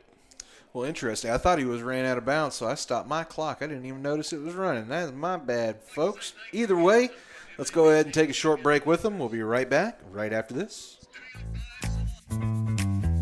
Cedar Creek Battery and Golf Carts. More than just a shop, they're part of the Cedar Creek Lake community. And whether you're needing a new car battery, a boat battery, or service for your golf cart, they've got you covered. Their family's been helping yours for almost 20 years with new and reconditioned batteries for cars and trucks, as well as batteries for boats, motorcycles, and lawn equipment, plus golf cart repairs and custom upgrades to make your ride one of a kind. Stop by the shop in Payne Springs or give them a call at 903-451-2182 and let Randy and his team show you your car to your dreams. Cedar Creek Battery and Golf Carts, keeping life charged, one customer at a time. Ask about free pickup and delivery on golf carts.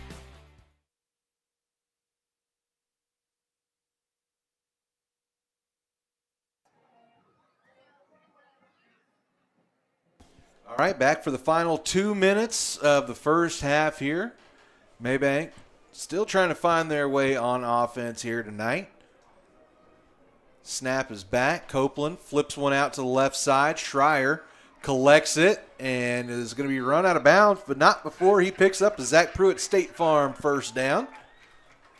So they're going to say he got knocked backwards. So do not stop the clock on that one. Somj, go ahead and run it. You've got to have, maybe that's what it is. You've got to have that obvious intent to be going forward for it to stop the clock. As this time Copeland pulled it on a read option there, and it didn't matter who had it, Sosa Canales or Copeland. Neither one of them was going to be able to escape that. Yeah. Again, just all the pressure coming right up the middle here. So Mabank going fast. Copeland sends a man in motion, Takes the snap, surveying, throws it up over the middle, has a chance, and just overthrows him. Again, had pressure up the middle, so you just kind of had to get rid of that one while you had the chance, but floats just a little too far for Gavin Foote there. So pass falls down on the ground, and it'll now be 3rd and long here. Panthers right at the 50-yard line. Don't forget, folks, coming up here at halftime, we'll have the one and only Mr. Jeff Sutton coming in talking about his 2 teams, the golf squad and the girls basketball team. Just kind of give us an update on what's going on out there. Copeland rolling out towards the right.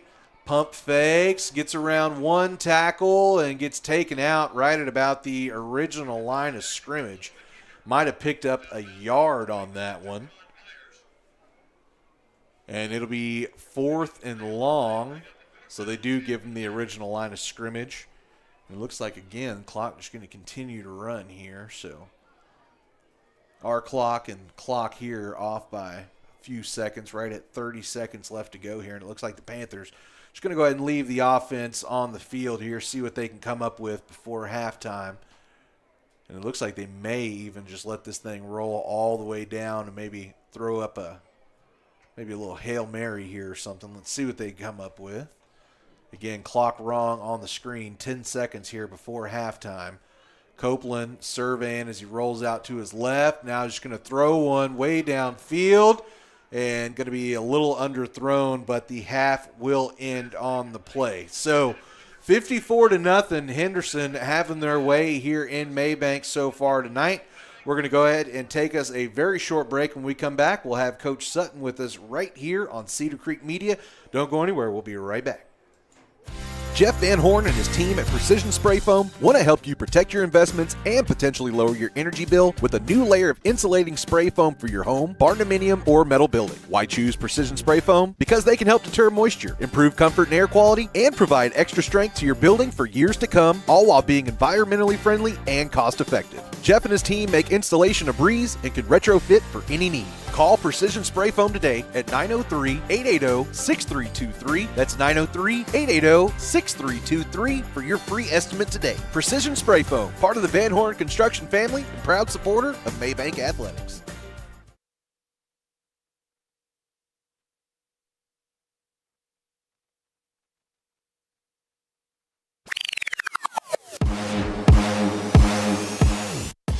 Your look matters.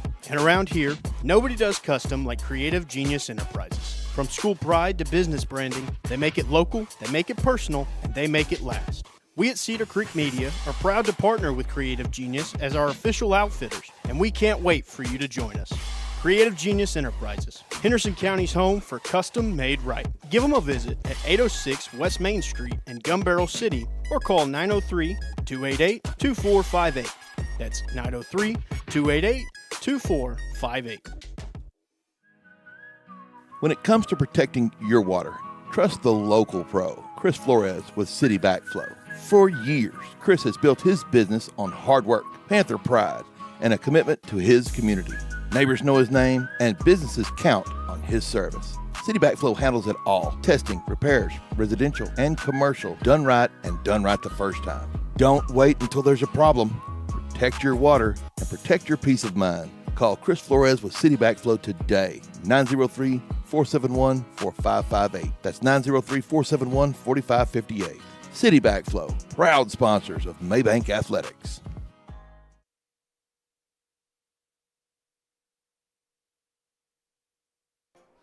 All right, so Taylor Honey here with the head golf coach. Well, I guess probably one golf coach, right?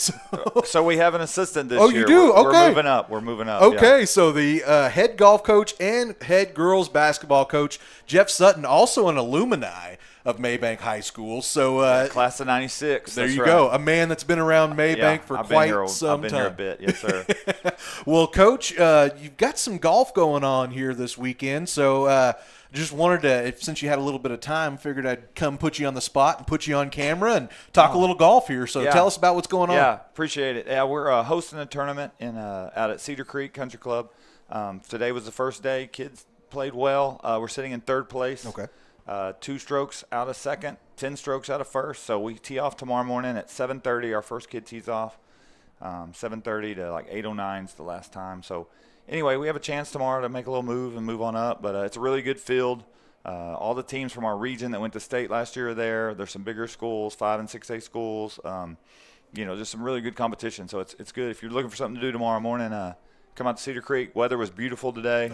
It's a great weekend. So anyway, get Texas OU started off right and come out to the game. Oh, my goodness. I'm telling you, I'm nervous about that one, Coach. I'm a big Texas fan, so, in Arch I have trusted, but it's getting harder. It's getting harder and harder. I understand. So just, kind of tell us a little bit. I know you've got some real familiar names, some real familiar Mabank names on that golf team. So kind of tell us about your squad this year. Yeah, so, a lot of kids back from last year.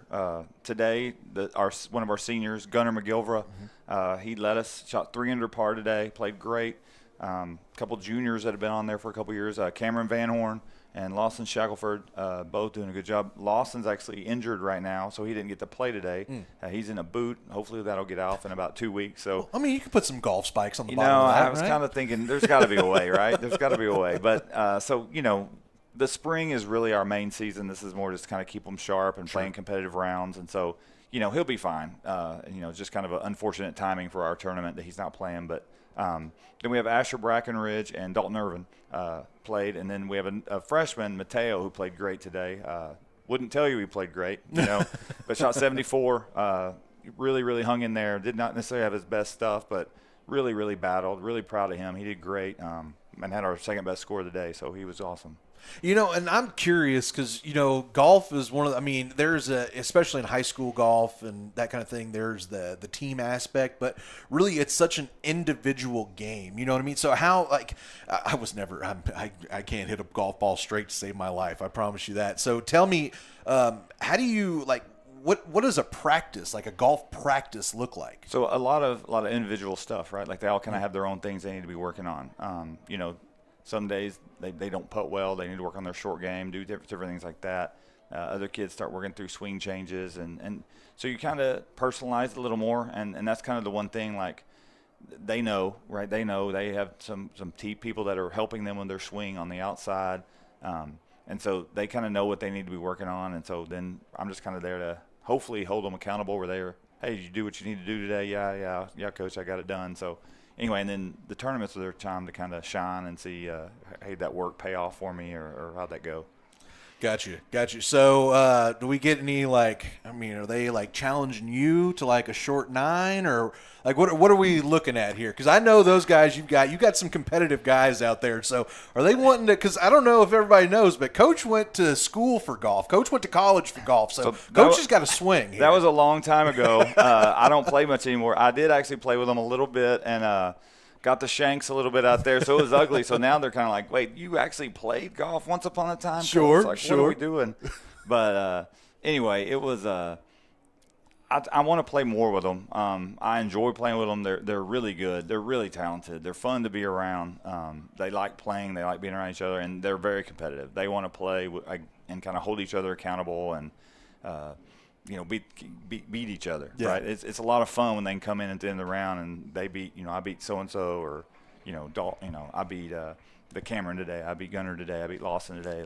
They were bad. They're always real bad when they beat them, right? They're terrible. I killed him, So anyway, it's fun to be around that. That is fun. And, Coach, you've got another team that's a whole lot of fun to be around as well, and that girls varsity basketball squad, but really the whole, girls organization. But, man, you've got a couple of dynamic players out there. You've got a few, especially last year, you had some real, players. Now, of course, we haven't got to see this year's edition quite yet like you have, but, you've got a few key returning pieces coming back. So how are we feeling about the way it's shaping up as we're really not too far away from getting into the season here? No, we are about 10 days away from practice starting. Not next Wednesday, but the following Wednesday, the 22nd, we start. So we're really excited about it. We have, 7 players back from last year's team. We'll miss the seniors, but, we have Honey back. We have Jada back, Nina back, Kendall and JC and Mac. We need them all to kind of step up from being, the sophomore that's new to varsity to, hey, need you to kind of take these spots that JC and Taylor and Bailey left, and so everybody kind of just has to take that step up. Unfortunately, Callie Smith got injured playing volleyball, and so we're going to miss her a lot, but she will be around, and she will provide a lot of leadership for us just being around. And, she's so competitive. I feel like she'll be out there, doing whatever she can, passing the ball to someone or doing whatever. But anyway, it's good. We're going to bring in a few more new people off the JV, some freshmen that have some size that I think can add some good pieces. And that core has been there, right? Yeah. They've seen how fun it is to go on those runs Absolutely. and to win in the playoffs. So, they're going to hopefully show those younger kids, hey, this is what it takes. We've been there, and this is what it takes. And so, anyway, it's fun. We're excited about it. Yes, sir. Yes, sir. Well, I tell you, that's, obviously football is, I played football and everything, so it's my favorite sport, absolutely. But I'm telling you, something about getting to sit there on that sideline, man, it's just – I've watched a lot of high school basketball. I've been around. I've seen a lot. But there's something about a Jeff Sutton-led team that is just – you and Coach Carter with the boys as well. It's just – there's a cohesion, it seems like, between you guys. And I'm telling you, there's not a lot more fun opportunities to go watch something than watch a basketball game, whether it's boys or girls from the Panthers. Well, I appreciate that. I have a great group of girls, right? They put up with me, and they work hard, and they do whatever is asked of them from any of the coaching staff. And so they're a great group. And, it's funny. I have people now, 6 months later, whatever it is, more than that, I guess. Oh, man, that Kennedale game, right? That was a crazy game. I think about that all the time, best game I've ever seen, blah, blah, blah. So, they definitely kind of had them a little cult following a little bit. Like, yes. It was awesome, the support from the community and the fans, and they got a little – that's just fun. That's fun for everyone to be a part of. And so, I feel blessed to be a part of it as well. Those kids, that's what I told them last year. Like, they took me for the ride, right? Like, I was just kind of hanging on, and they made me look good. So I appreciate that. Well, you looked real good cutting down those nets. There you go. Coach. It's fun. Real fun. Good. Absolutely. Well, so not to put you on the spot here, but do you happen to know off the top of your head whenever the first Lady Panthers basketball action will be going on? So November 1st is our first scrimmage. Okay. We have a couple scrimmages, and then the following Saturday, which is going to be, I think, November 8th, we get started up here. Play right before Thanksgiving, the 23rd, I believe, through the 25th, something like that. Around the 23rd of November, we're hosting a varsity tournament at the high school. A lot of good teams are coming in. A lot of teams that won a lot of playoff games last year. So it's going to be a really competitive tournament. Hopefully a lot of people are able to come out and kind of catch a glimpse of them for the 25-26 season. Yes, sir. And then one more time, in case anybody wants to get out to the links tomorrow, tee times and all that kind of stuff, or tee off time? Yes, 7:30 is the first one. That's going to be Asher Brackenridge, and then every 9 minutes after. So 8:09, I believe, is our last time. And that was at Cedar Creek Country Club. Yes, correct? off hole number 1. We'll be there. Hole number 1. All right, so y'all go out there, support your Mabank golf team, and then whenever basketball rolls around, we expect to see that gym packed as well. So, that sounds good to me. All right, well, Coach, we appreciate you coming in and hanging out with us, and we'll talk to you next time. This is great. Appreciate it. Thank you.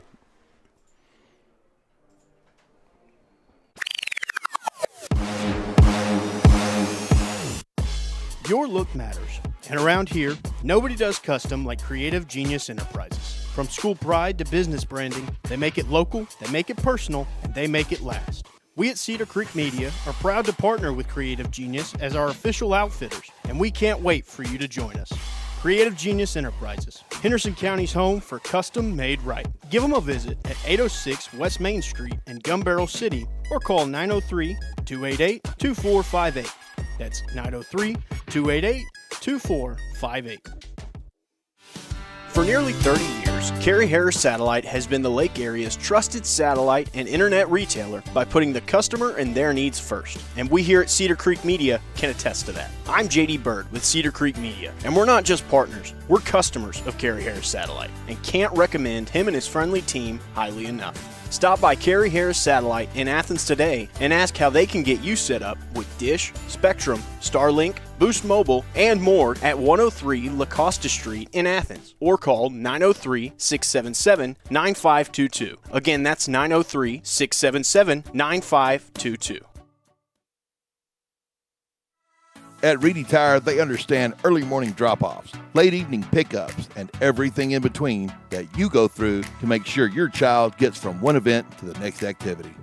They believe that your precious cargo is their responsibility. Your tires are their life. They eat, sleep, and breathe tires so that our Mabank families can know that when they hit the road for a few blocks or a few hours, they'll get there safe and on time. At Reedy Tire, tires aren't the only thing, they're everything. Trust them to get you there. Reedy Tire in Mabank, America. Proudly supporting the entire student body and their families at Mabank ISD. Let's go Panthers. 8 kitchens, 1 yard. Right there in the heart of Mabank, the truck yard brings it all together. From smash burgers and tacos to lighter bites and loaded spuds, Mediterranean plates, hot wings, Cajun classics, fresh sandwiches, hibachi and sushi, even a boba tea to wash it all down. The truck yard's where Mabank comes together. Neighbors, families, and friends all gathering to share good food from one place. It's the Mabank Truck Yard, where Mabank comes to eat. Cedar Creek Battery and Golf Carts. More than just a shop, they're part of the Cedar Creek Lake community. And whether you're needing a new car battery, a boat battery, or service for your golf cart, they've got you covered. Their family's been helping yours for almost 20 years with new and reconditioned batteries for cars and trucks, as well as batteries for boats, motorcycles, and lawn equipment, plus golf cart repairs and custom upgrades to make your ride one of a kind. Stop by the shop in Payne Springs or give them a call at 903-451-2182 and let Randy and his team show you your car to your dreams. Cedar Creek Battery and Golf Carts, keeping life charged, one customer at a time. Ask about free pickup and delivery on golf carts.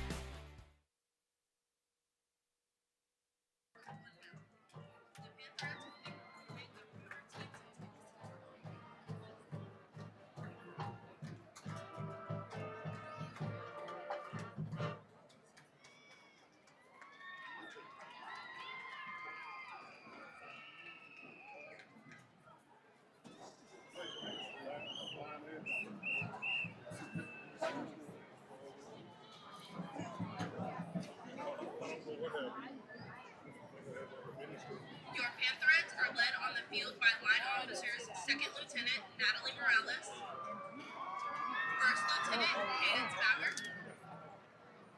and your co-captains Riley Cooper and Amelia Williams. Your social officers are President Clover Brooke, the Vice President Bella Stanley, and Chaplain Katie McCollum. Star Dancer of the Week is Shania Lyons, and your Panther of the Week is Kendall Thomas. Captains, are you ready?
time to present our 2025 UIL Sweepstakes winning Mabank Panther Band.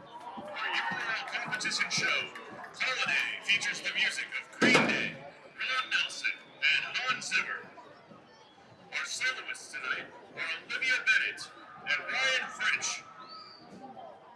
Our students of the week are drum majors Elizabeth Bolter and Holly Wilton. These two ladies will lead our band in UIL competition next Saturday in Mesquite. Our show tonight is dedicated to all the junior high band students in the stands. We want each and every one of them to become members of our high school band family. Ladies and gentlemen, let's hear it for your Panther Band.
Did you see her giving it away? She did that. Yeah. What are you doing? Do y'all want any? Did you say thank you? Maddox, do you want a birthday piece of gum for tomorrow? For tomorrow.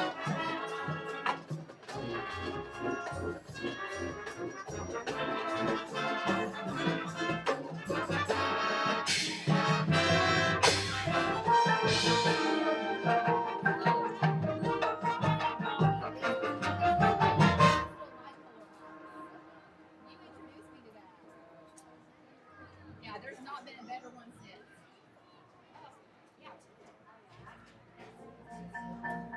Hello. I'm excited about your cruise. Yeah. Oh, goodness gracious. Okay.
High five. Go. The There you go. band is under the direction of Joe Weisberg, Brooks Turkington, Gentry Ragsdale, Harmony Burros, Camden Mize, and McCordrick Collins. We would like to give a special thanks to our sponsors, Dairy Queen, Magnolia Dental, Teague Chevrolet, Casey's Pizza, Van Boosters, JT Foot,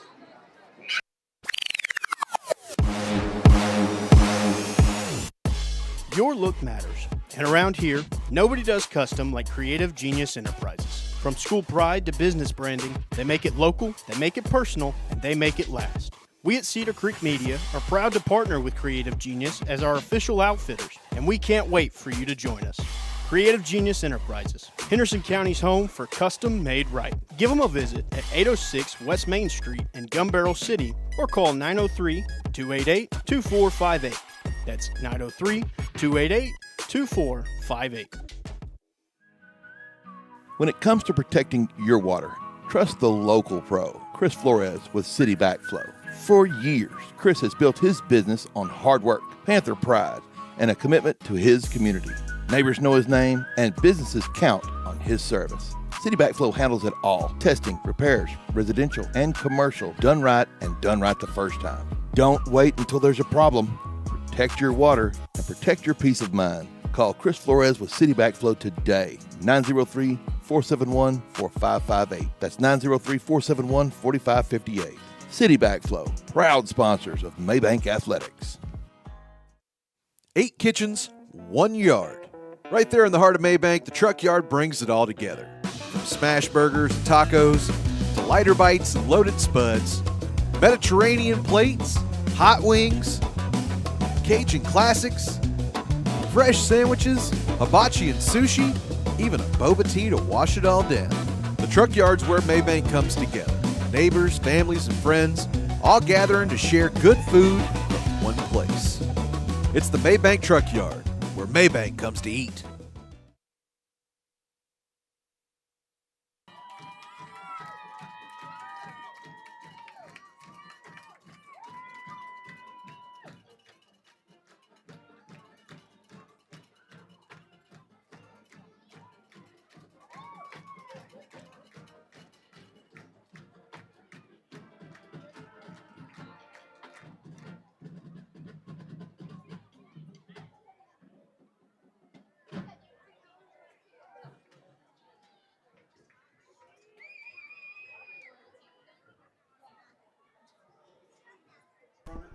All right, back here. Oh, sorry, JD. I did this a little early. That's my bad.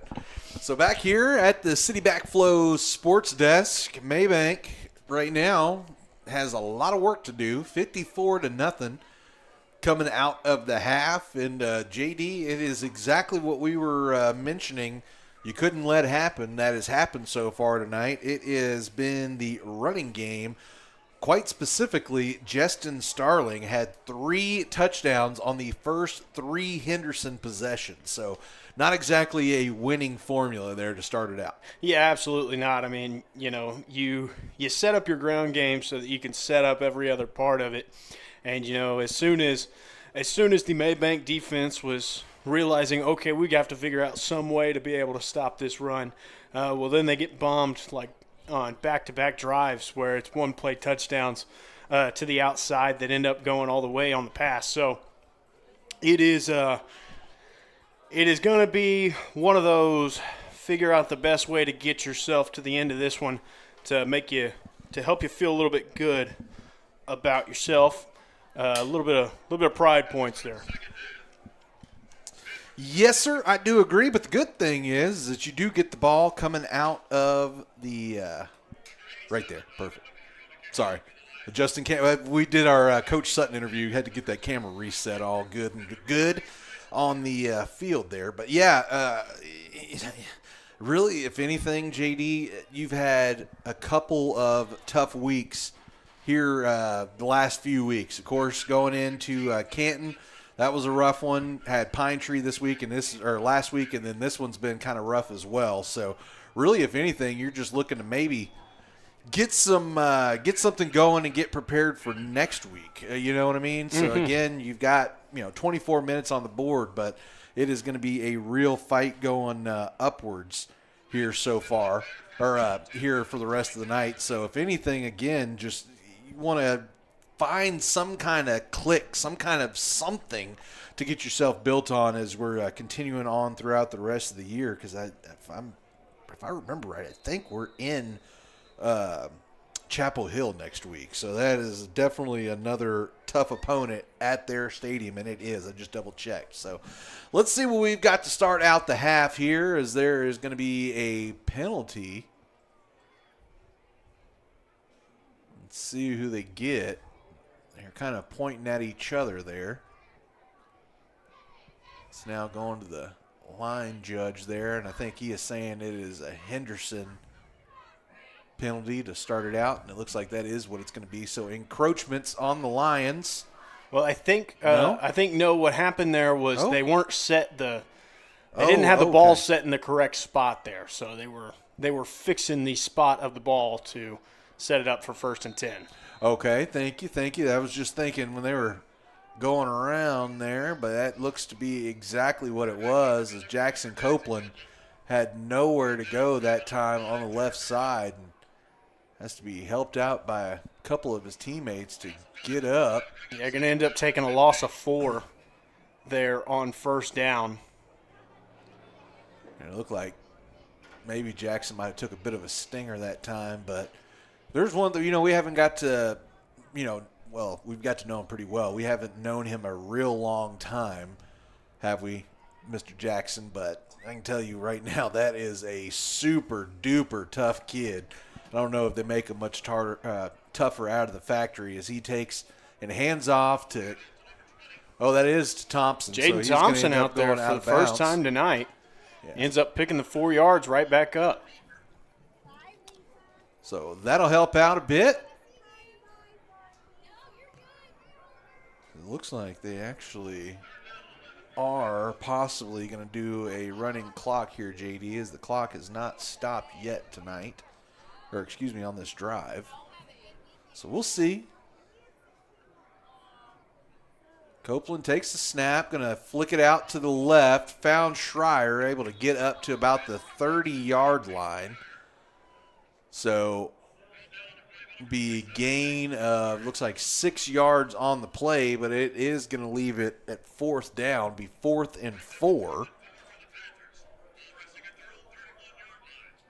So ball at your own 31, but again, things haven't exactly been hitting on all cylinders tonight, so it looks like Coach Copeland is going to elect to leave the offense out here and see what they can get going.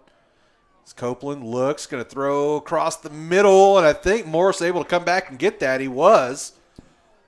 So going to be up to the 30, or are they going to say it touched the ground? Oh, yeah, they're going to say call it incomplete. Oh, man, I guess it skipped from our angle. It looked pretty good, but they are going to say it touched down, so it'll be a turnover on downs. He said 1st down. It threw me off. I forgot that was 4th down, so Henderson going to be going to work here early in this 3rd quarter with pretty good field position. Going to be starting at the Mabank 31-yard line. And let's see what group they send out. It looks like they are going to send out that second group. So it's going to be number 9, Blake Meeks in at quarterback. And is that number 20? 20? That is Jacalen Fry. They're going to throw it out to the left this time. Complete, shaking around, getting through arm tackles and still chugging his way forward there is Mason Jones. And he is going to have a big gain.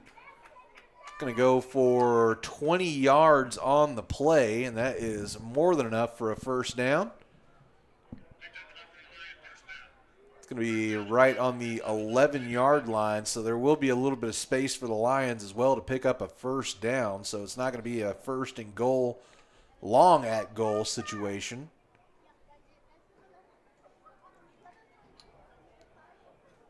Henderson trying to put their first points of the second half up here early in this 3rd quarter. Meeks takes, hands off, fighting through arm tackles again. There is the Lions ball carrier. Was wrapped up behind the line, but he's going to find his way all the way in. Oh, no, they're going to call him down at the half-yard line. Nope. Then they eventually do put the signal up. So touchdown there for Henderson. So touchdown for the Lions. That will be, again, number 20, Jacalen Fry. It looks like we've got a man down on the field. So it looks like we are going to have a running clock because this is the first we've seen the clock stop. Can't see who it is down on that far side, but looks like he is going to need a minute. So tell you what, while they're taking a minute, JD, and getting him evaluated, let's go ahead and take another short break. We'll be right back right after this here on Cedar Creek Media. Erosion is stealing shorelines all around Cedar Creek Lake. At Parks Environmental Services, we put a stop to it with riprap, rock-solid barriers that lock your shoreline in place. And that's just the start. From silt fencing and erosion blankets to site cleanup, dirt work, and decorative flagstone walkways, we're your full-service erosion control specialists. When it comes to safeguarding your piece of the lake, trust the name Cedar Creek relies on, Parks Environmental Services, putting it down to protect your ground. Parks Environmental Services, located on 405 West Mason Street, or call 214-693-8056.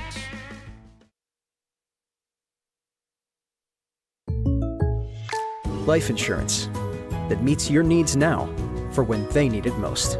With help from your State Farm agent. Call State Farm agent Zach Pruitt in Gun Barrel City today. Like a good neighbor, State Farm is there.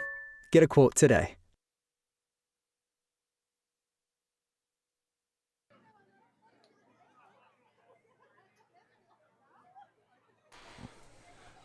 All right, back here at the City Backflow Sports Desk. So that is Bryson Morris needing a bit of assistance off of the field here. That'll be a big loss there for the Panthers. Morris, a big part of both directions for this squad.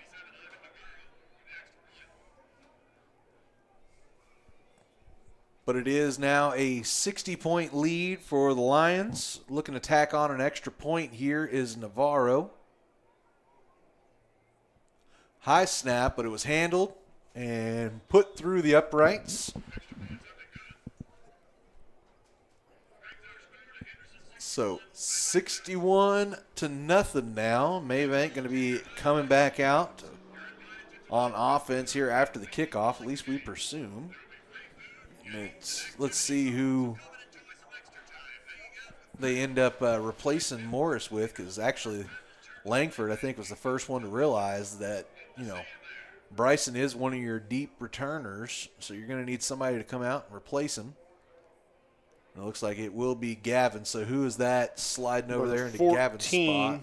Emerald Dombrowski. Dombrowski. Will be standing there in the middle of the field.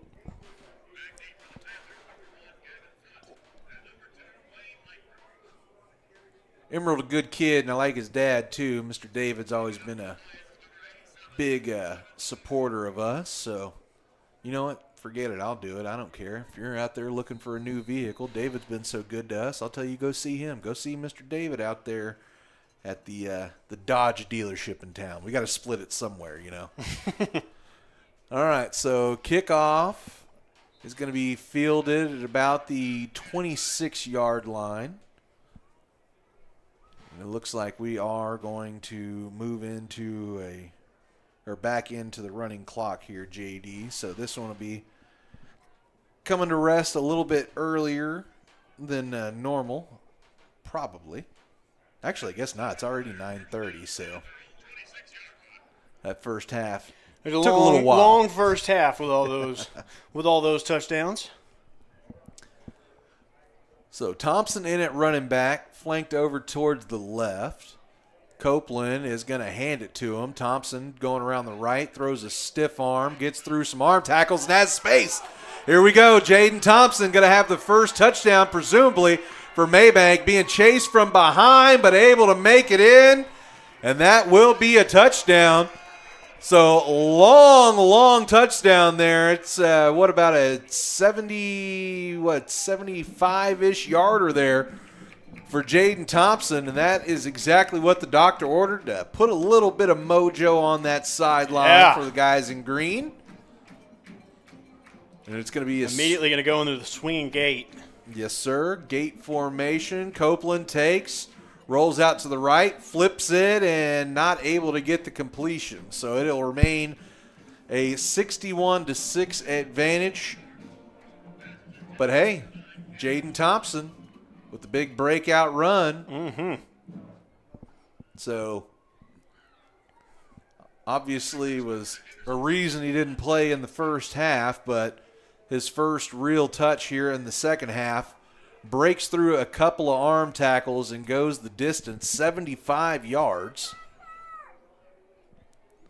So interesting, they actually do stop the clock now. So it looks like we've got a bit of a start-stop kind of a clock discretion. I think it's just on scores that we're stopping the clock still, but well, he didn't stop it for about 10, 15 seconds after he scored. So we're going to I think clock operator has got an agenda here, and that's to get the stadium cleared. Mm-hmm. Trying to get us all out of here before midnight. Let's think about what the situation is here, JD. So 5:54 left to go here in the third quarter. Mabank getting themselves on the board for the first time tonight. Shortens the gap a bit, JD. You know me, I'm a half-full kind of guy. Half-full kind of guy, that's right. By a bit. That's a whole touchdown they did get back just then. You are did. correct. They did. Taking a little time to get set here. Now Brager, boots are on down the line. Collected at about the 10-yard line. It's going to be a good return for Henderson, and they'll get, well, it looked like he was going to go down at about the 40, but then able to get up to the 45 there. Flag goes flying. Flag does fly.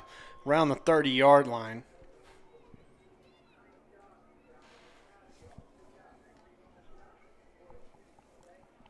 So let's see what they come up with on the penalty here. It did look like it was potentially going to go against Henderson. Let's see what they decide. And that is going to be it. It's going to be a holding assessed against the Lions.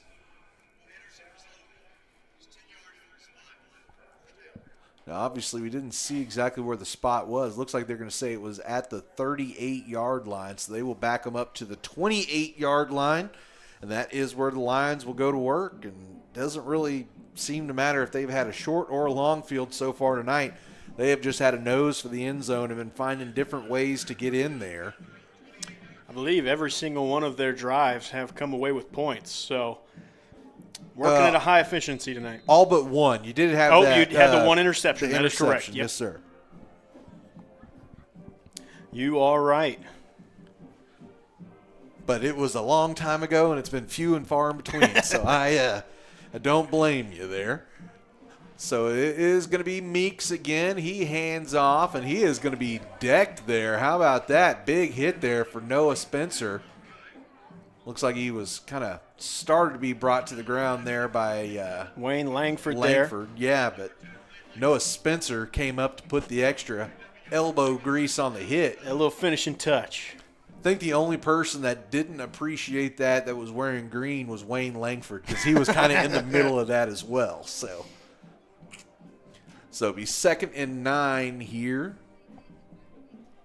By the way, that last carry was Ja'Kalen Fry, who did have that most recent touchdown for the Lions. Meeks takes the snap, hands off again, going up the middle, this time nowhere to go. Wrapped up and taken down. Looks like that was Alex Lopez, able to break through the middle, bring down the ball carrier. And it's actually going to go for a loss. One of the very few losses we've seen tonight. Not much of one, only a 1-yarder, but we'll take it. Half full. Glass half full. We will definitely take it, as this is 3rd and 10 coming up now for Henderson. Now, don't forget the first touchdown pass of the night went to Amari Murphy, and it did come off of that right arm of Meeks. So he's got some ability to throw the ball. Looks like they are just going to hand it off and be satisfied with what they get. Nice open field tackle there that time. That is number 16 there. Yes, that is number 16, Hunter Watson, able to come up and make the play. So it'll be 4th down and long. And for the first time tonight, Mabank Panthers might be able to get themselves off the field with a punt by the Lions. No, it looks like the Lions are going to keep the offense out here. Might be a team that just doesn't do much punting. There's lots of those out there. So 4th and long. Let's see if the Panthers can come up with a stop here. Meeks takes the snap, going to float one out to the right. Jones has it, working behind his blockers, and is going to get really close, but not quite enough. So Panthers able to bring him down about 2 yards shy of the first down. It'll be a turnover on downs for the Lions, and Mabank goes back to work, JD. Yeah, so, hey, half full over here. We have got ourselves if you take out the first half of the game, this second half has been a little bit more competitive. Yeah, hey, we're even in the second half. That's almost. right. 1 point difference here in the second half. Again, do got that rolling clock going, so what you're seeing is correct, down to about 1:10 left to go here in this third quarter. Jaden Thompson had the 75-yard touchdown run on the last possession. Let's see what they do on this one. They're going to throw one up to the outside, and almost able to come back and make the catch there is Gavin Foote. Had to fight through a defender there. Pretty good, if we're being honest, no call by the official. There's a couple of Panther fans wanting pass interference, but that was kind of mutual combat there between the receiver and cornerback. So to bring up 2nd and 10. Could be the last play of the quarter if that's what they decide to go with. Yeah, are going to have to run one before the quarter expires because of the play clock, but you're right. Probably will be the last one here, and it's going to be a handoff to Thompson, who and he's got room up the middle. And bouncing off tacklers and going to be hit hard and brought down at about the 3 or 4 yard line. I think that's a bad spot. They say he's down at the 5. Mabank not going to be able to get another play off before the quarter ends, but they will start off the fourth quarter close, right on the doorstep. So let's go ahead and take another short break, JD, and we'll be right back right after this.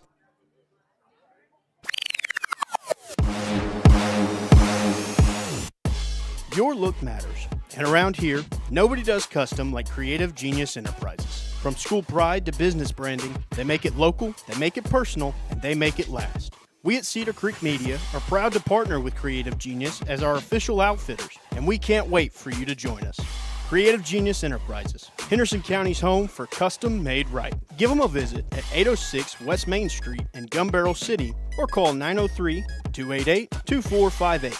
That's 903-288-2458. Life insurance that meets your needs now for when they need it most.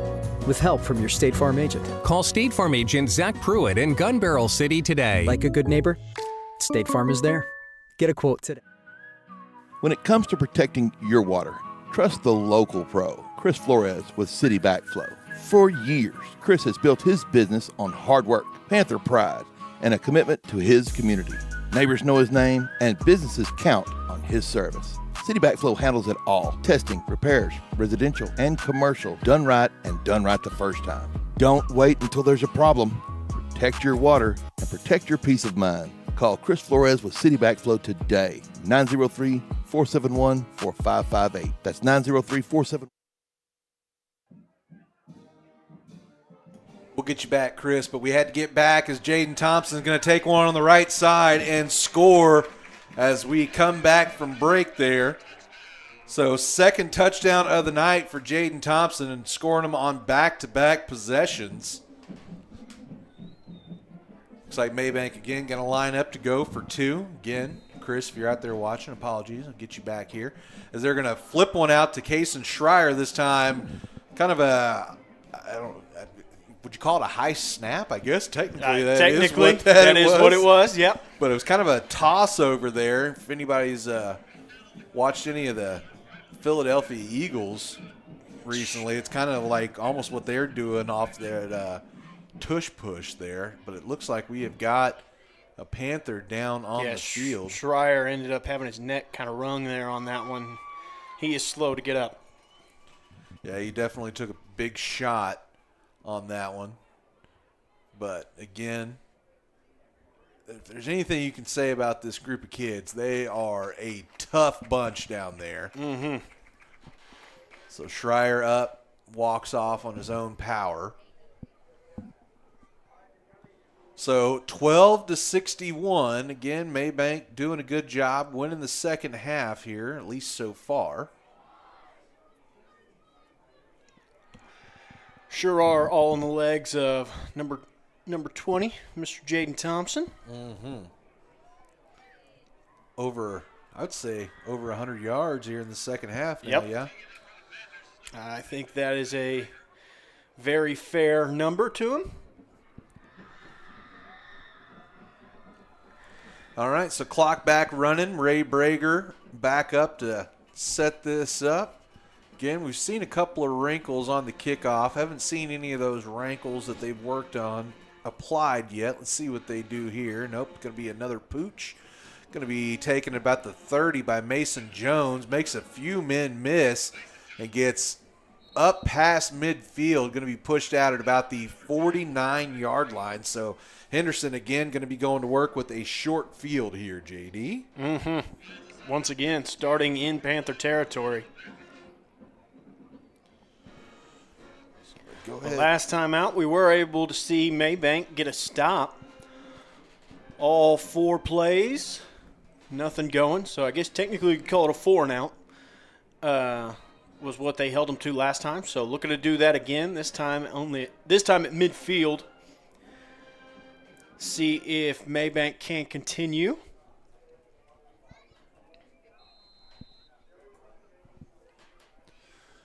It looks like they are going to leave the second squad out there on offense as well. Again, Blake Meeks, a freshman, out there at quarterback, so they obviously must feel pretty good about that kid's future. Going to have Ja'Kalen Fry back there to hand it to, and that's exactly who gets the ball going through before he is finally collected after about a 6-7 yard gain there by Alex Lopez and why can I not think of Connor's last? Santoro. There we go. Connor Santoro.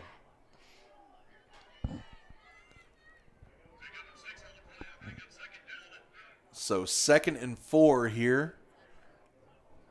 9 minutes and change left to go in this one. Again, Mabank. If you say anything, I like the fact that we came out, had a decent second half put together. Again, running clock, all that kind of stuff. But able to come out, put a few touchdowns on the board.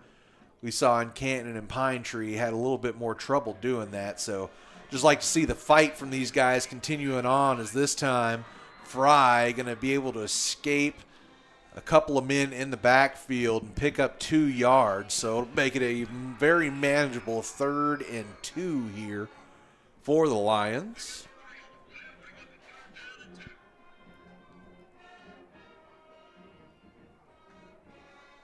So do again want to give a big shout out to everybody that's been watching this one back home, but especially to our sponsors that made this possible for us. So any guys, if y'all see us running commercials for all these great folks that help sponsor us, remember they're the reason that we get to be free. We get to put this out for free for folks. So if you can, and if you're in the market for any of their service or type services, give our advertisers a real look, to win you over. Whether you're trying to find something to eat and head out to the truck yards, there's going to be a false start called on the Lions here. So if you're hungry, head out to the truck yard. If you need some spray foam and insulation, of course, give our buddy Jeff a call. All your Mabank and company T-shirts, get over to Creative Genius. Tires at Reedy Tire. Golf carts at Cedar Creek Battery. Insurance with Zach Pruitt. Plumbing services with City Backflow, as there's going to be a nice carry for Meeks there. Get close to a first down. Any of your like environmental service type things, or like retaining walls, dredging, any of that kind of stuff, our buddies over at Parks Environmental Services. And then last but not least, you need TV, internet, cell phone, go see Mr. Kerry Harris. So again, those are all of our great sponsors. We do appreciate them for helping us here, as it is a 4th down, and it is going to be an easy conversion here for the Lions. Needed 2, and they're going to pick up 7 on the play. Yeah, chance for a big opportunity there for the Panthers to stop them there on 4th down. Unfortunately, not able to get it done, as they're able to shoot forward for enough for the first. So we're going to take another 4 downs, hopefully, to stop for the Panthers. 6:30 left to go. Good chance that Henderson's just looking to run out the rest of this clock. I'd say that's a pretty good possibility, JD, is the read option this time going to be kept by Meeks. Good job there by Brager, able to sit down and not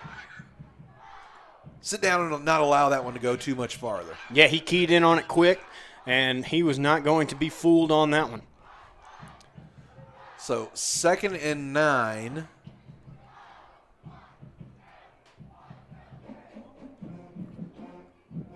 And Henderson, rightfully so, in no big hurry to get this one snapped. Still got plenty of time on the play clock as well, 15 seconds, so in no hurry whatsoever.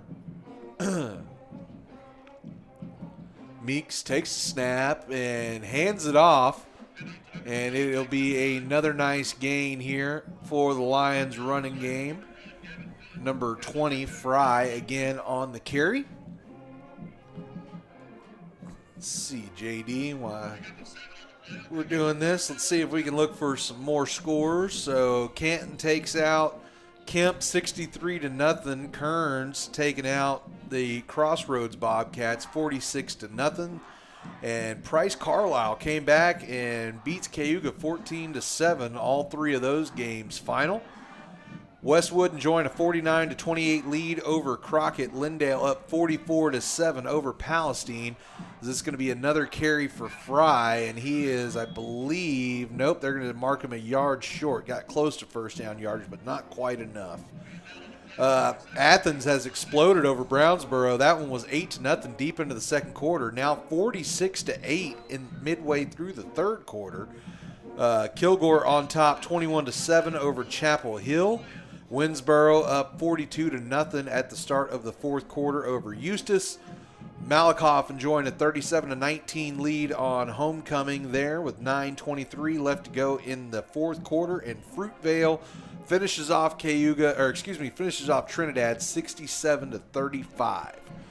Meeks again hands off to Fry, and he is going to be stopped behind the line, or at least right at the line. And who is that? There's number 26 there coming up with the big play, Kaysen Newkirk.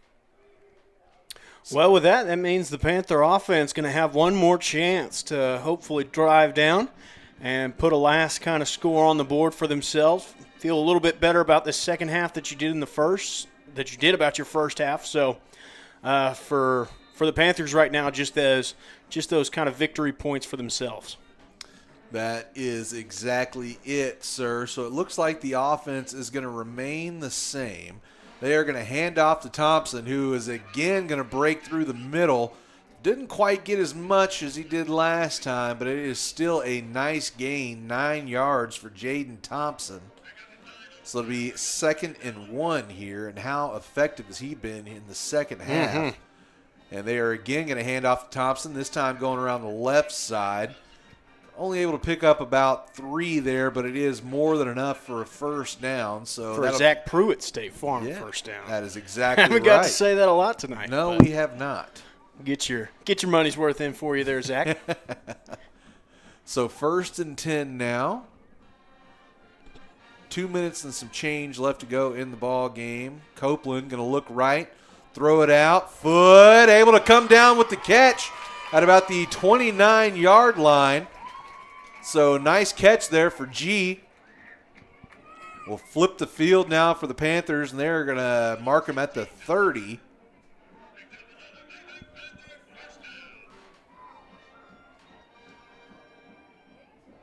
So another Zach Pruitt State Farm first down. Let's see what the Panthers can do with this. Handoff, Thompson was hit behind the line, and is going to be smothered. Did a good job to get away from a couple of defenders there before he is finally met and taken down. So 2-minute warning is not going to happen here, JD. Oh, they are going to stop it. So clock will stop. I think clock operator was wanting to just kind of roll on through it, but officials are going to finally stop it with 1:51 left on the clock. So, again, kind of a rough one to start out tonight. That momentum got built early on the Lions' side, scoring on 4 of their first 5 offensive possessions. The first 3 in a row, especially, I remember that because they all went to Justin Starling. So Starling had a really big first half, and second half they kind of let the second team take over. But it kind of felt like there for a minute that Starling might go for 300-400 yards in this game. I think he very well could have too. I think that was probably the reason that they took him out, because I really don't think that we would have been seeing this kind of a thing if Starling would have stayed in this one. No, sir. Well, let's see what the Panthers can do with their own star running back into the backfield here in the second half as Copeland takes and hands it off to Thompson. Thompson banging through, able to pick up a decent chunk. Will be, 3rd and 8 now, I believe is what they're saying. Yep, so have 2 plays to pick this up, minute and a half to work with. Try and see if you can get yourself in the end zone again. Low snap. Copeland going to throw out to the left, running underneath of it and making the catch there. Number 17, Juan Castillo. How about that? Juan Castillo going up and a high point in the ball and able to bring in his first touchdown of the year. Yeah, defender out there on Juan never even looked back, so bit of a freebie there for him. As they look to line up in the gate once again, instead they're going to shift over. It looks like they're actually just going to run a normal play here to try to go for the 2. Yeah, it hadn't worked the previous 2 times, so I'm going to stick with what they know. Hard snap. Copeland rolling to the right, flips over to Thompson. Thompson going to lower the shoulder and get in. So 2 points there for your Panthers to make it 61-20.